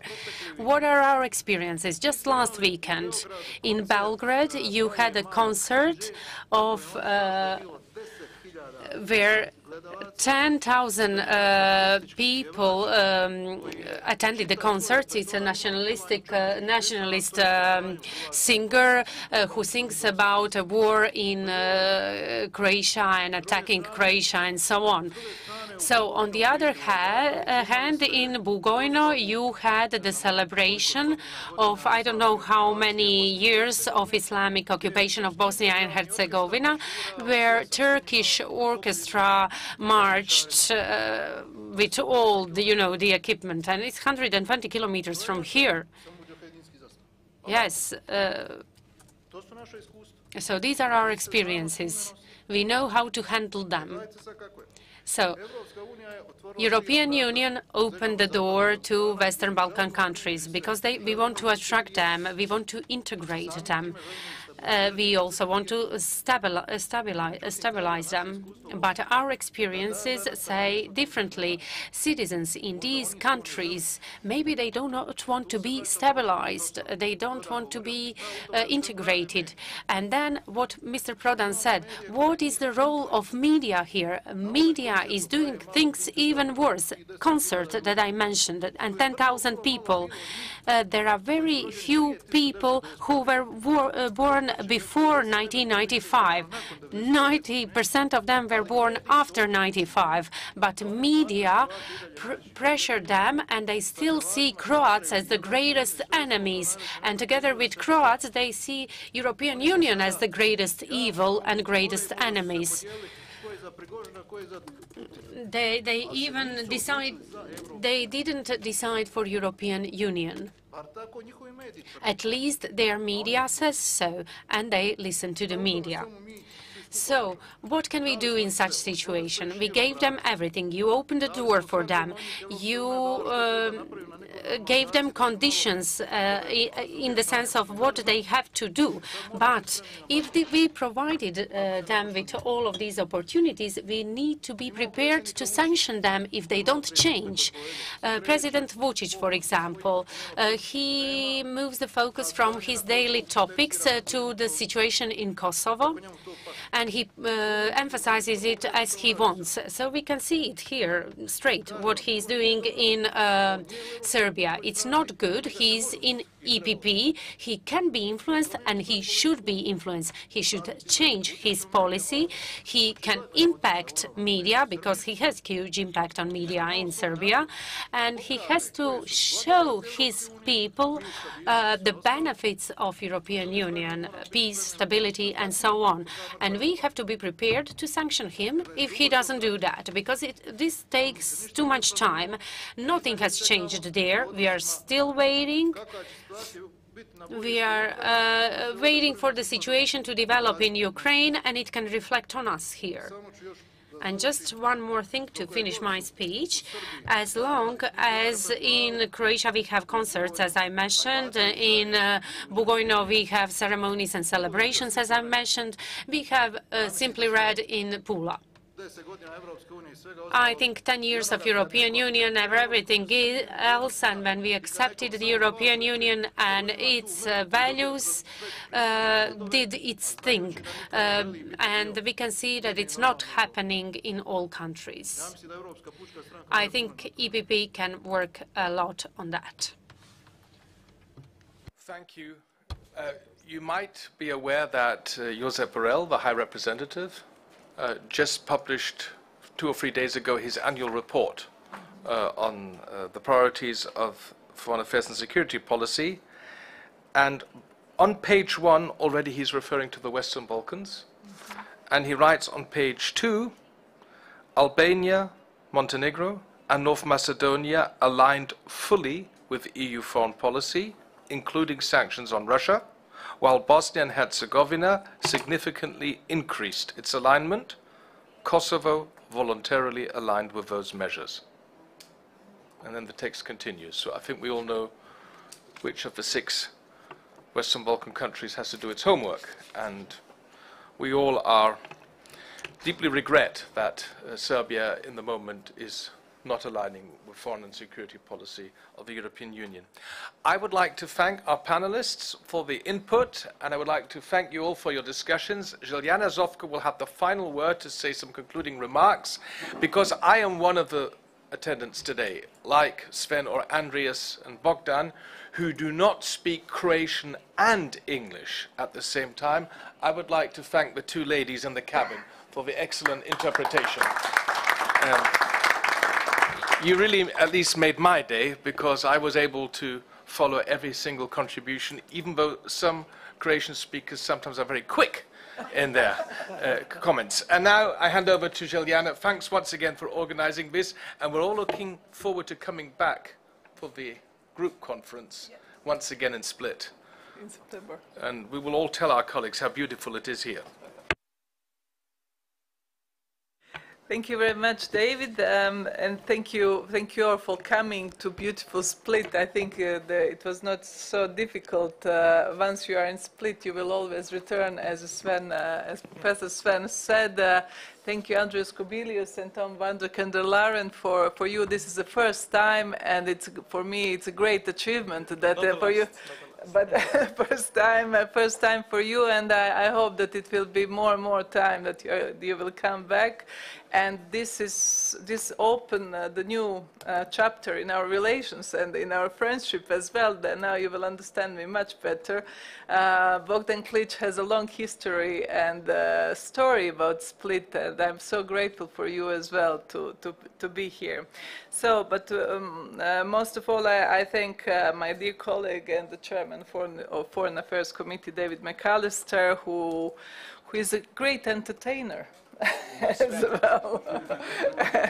And with you, time flies, and we have, and to thank you for sharing your time with us here, and there's so much that you have done for Bosnia and Herzegovina, for electoral law, together with our Prime Minister Andrej Plenković, and behind the lines on explaining and getting closer to real issues and what Bosnia and Herzegovina really is and how it can function only if all three constituent people have their stake in a state, and that's something that comes with the knowledge that you have and that you carry from your childhood and which you spend in this Dalmatian coast. So I will first of all also I will thank all of you for coming here, but above all our secretariat from the outreach. Gina and Marcin and the people who are working, the staff that are working there for so organizing so smoothly this conference. And I think, as Zdravka Bušić rightly said, we need more. We need more of these meetings. We need more of discussions behind the, in camera, and to open ourselves, because I think that there are so many things that we can say, and that we can be much more open and honest, and we can come to a joint conclusion. To Chief of the Police, Mr. Marandic, there is no words to say, but thanks to you, Schengen became also a reality. Thanks to your policemen that came to visit me in Brussels on the day when we entered the Schengen. So the policemen from the island, from Splitsko-Dalmatinska Županija, were there, and they also understood as well why they were doing all this training and all this work, and also fighting this information that we had on the other side from the other political groups that were fighting against us, and now they're taking credit for some of the things, but we were fighting to help Croatia enter the Schengen. So I will just read the concluding remarks. So for the concluding remarks and the conclusions from this conference is that firstly, the EPP Group Conference emphasized the urgency of addressing the role of Russian war of aggression on Ukraine and its wider implication for Western Balkans and European security. By acknowledging the threats posed by Russia and fostering a united front, the conference laid the foundation for stronger defense mechanism, enhanced deterrence and collective action to safeguard the security and sovereignty of the European Union and Western Balkans. Additionally, the conference underlined the importance of a strong and unified Europe to address the complex security challenges facing the continent. Participants acknowledged the need for a comprehensive approach, joint production of ammunition and combining military capabilities, intelligence sharing, diplomatic efforts and cooperation among member states. By strengthening the European Union's security and defense capabilities, the conference participants emphasized the importance of preserving peace, stability and democracy in Europe. Another key aspect discussed during the conference was that enhancing Europe's own military capabilities is essential for effective deterrence, crisis management and protection of European interests. This includes the need for increased defense spending and investment in research and development within the European Union. Participants stressed that pooling resources, harmonizing defense systems, and joint military exercises are critical for maximizing the efficiency and effectiveness of Europe's military capabilities. By fostering closer collaboration, Europe can achieve greater strategic autonomy and operational readiness in dealing with security threats. In this respect, discussions highlighted the role of strategic compass in strengthening the security and defense of the European Union and the Western Balkans. The conference recognized the significance of this strategic framework in guiding the future security policies and actions of the European Union. Furthermore, participants reiterated the strategic significance of the Western Balkan region and its EU integration perspective in the broader European security framework. It was widely acknowledged the challenges faced by the countries in the region, including political instability, ethnic tensions, organized crime, and migration. The conference emphasized the need for continued support and engagement from the European Union in the Western Balkans, including assisting these countries in their path towards EU membership. Strengthening security and defense cooperation in the region was identified as a vital step in fostering stability, reconciliation, and economic development. The conference also highlighted the importance of a strong transatlantic alliance between Europe and the United States. Participants underscored the mutual benefits of cooperation and coordination in addressing common security threats such as terrorism, cyber attacks, and hybrid warfare. The conference emphasized the need to reinvigorate and deepen the partnership between Europe and the United States based on shared values, trust, and a collective commitment to ensuring peace and security. Additionally, the conference emphasized the importance of building resilient societies that are capable of countering disinformation, propaganda, and hybrid threats. Participants recognized the significant role of digital technologies and the need to invest in cybersecurity measures to protect critical infrastructure and democratic processes. The conference emphasized the importance of media literacy, promoting independent journalism, and countering the manipulation of information to safeguard democratic values and principles. In conclusion, the EPP Group Conference, A Stronger Europe, Security and Defense in the European and the Western Balkans, has been a significant milestone in advancing the collective security and defense agenda of Europe. Through fruitful discussion and exchanges, participants emphasized the importance of a united, strong Europe capable of effectively addressing security challenges both within and beyond its borders. By focusing on cooperation, coordination, and investment in security and defense, the conference set the stage for a more secure, stable, and prosperous Europe, fostering peace, stability, and prosperity for its citizens and the Western Balkan regions. The commitments made and strategy discussed during the conference will undoubtedly contribute to shaping the future of European security and defense and reinforce the bonds between European nations and the Western Balkans. And finally, I would like to thank our representatives in Croatian Sabor and all the experts, Mr. Akrap and the others, and all the attendees here for having such an excellent patience listening to us and participating in today's discussions. And I would like to finally invite you to join us for a lunch that will be held here in the hotel at Salon Mediterranean. Thank you.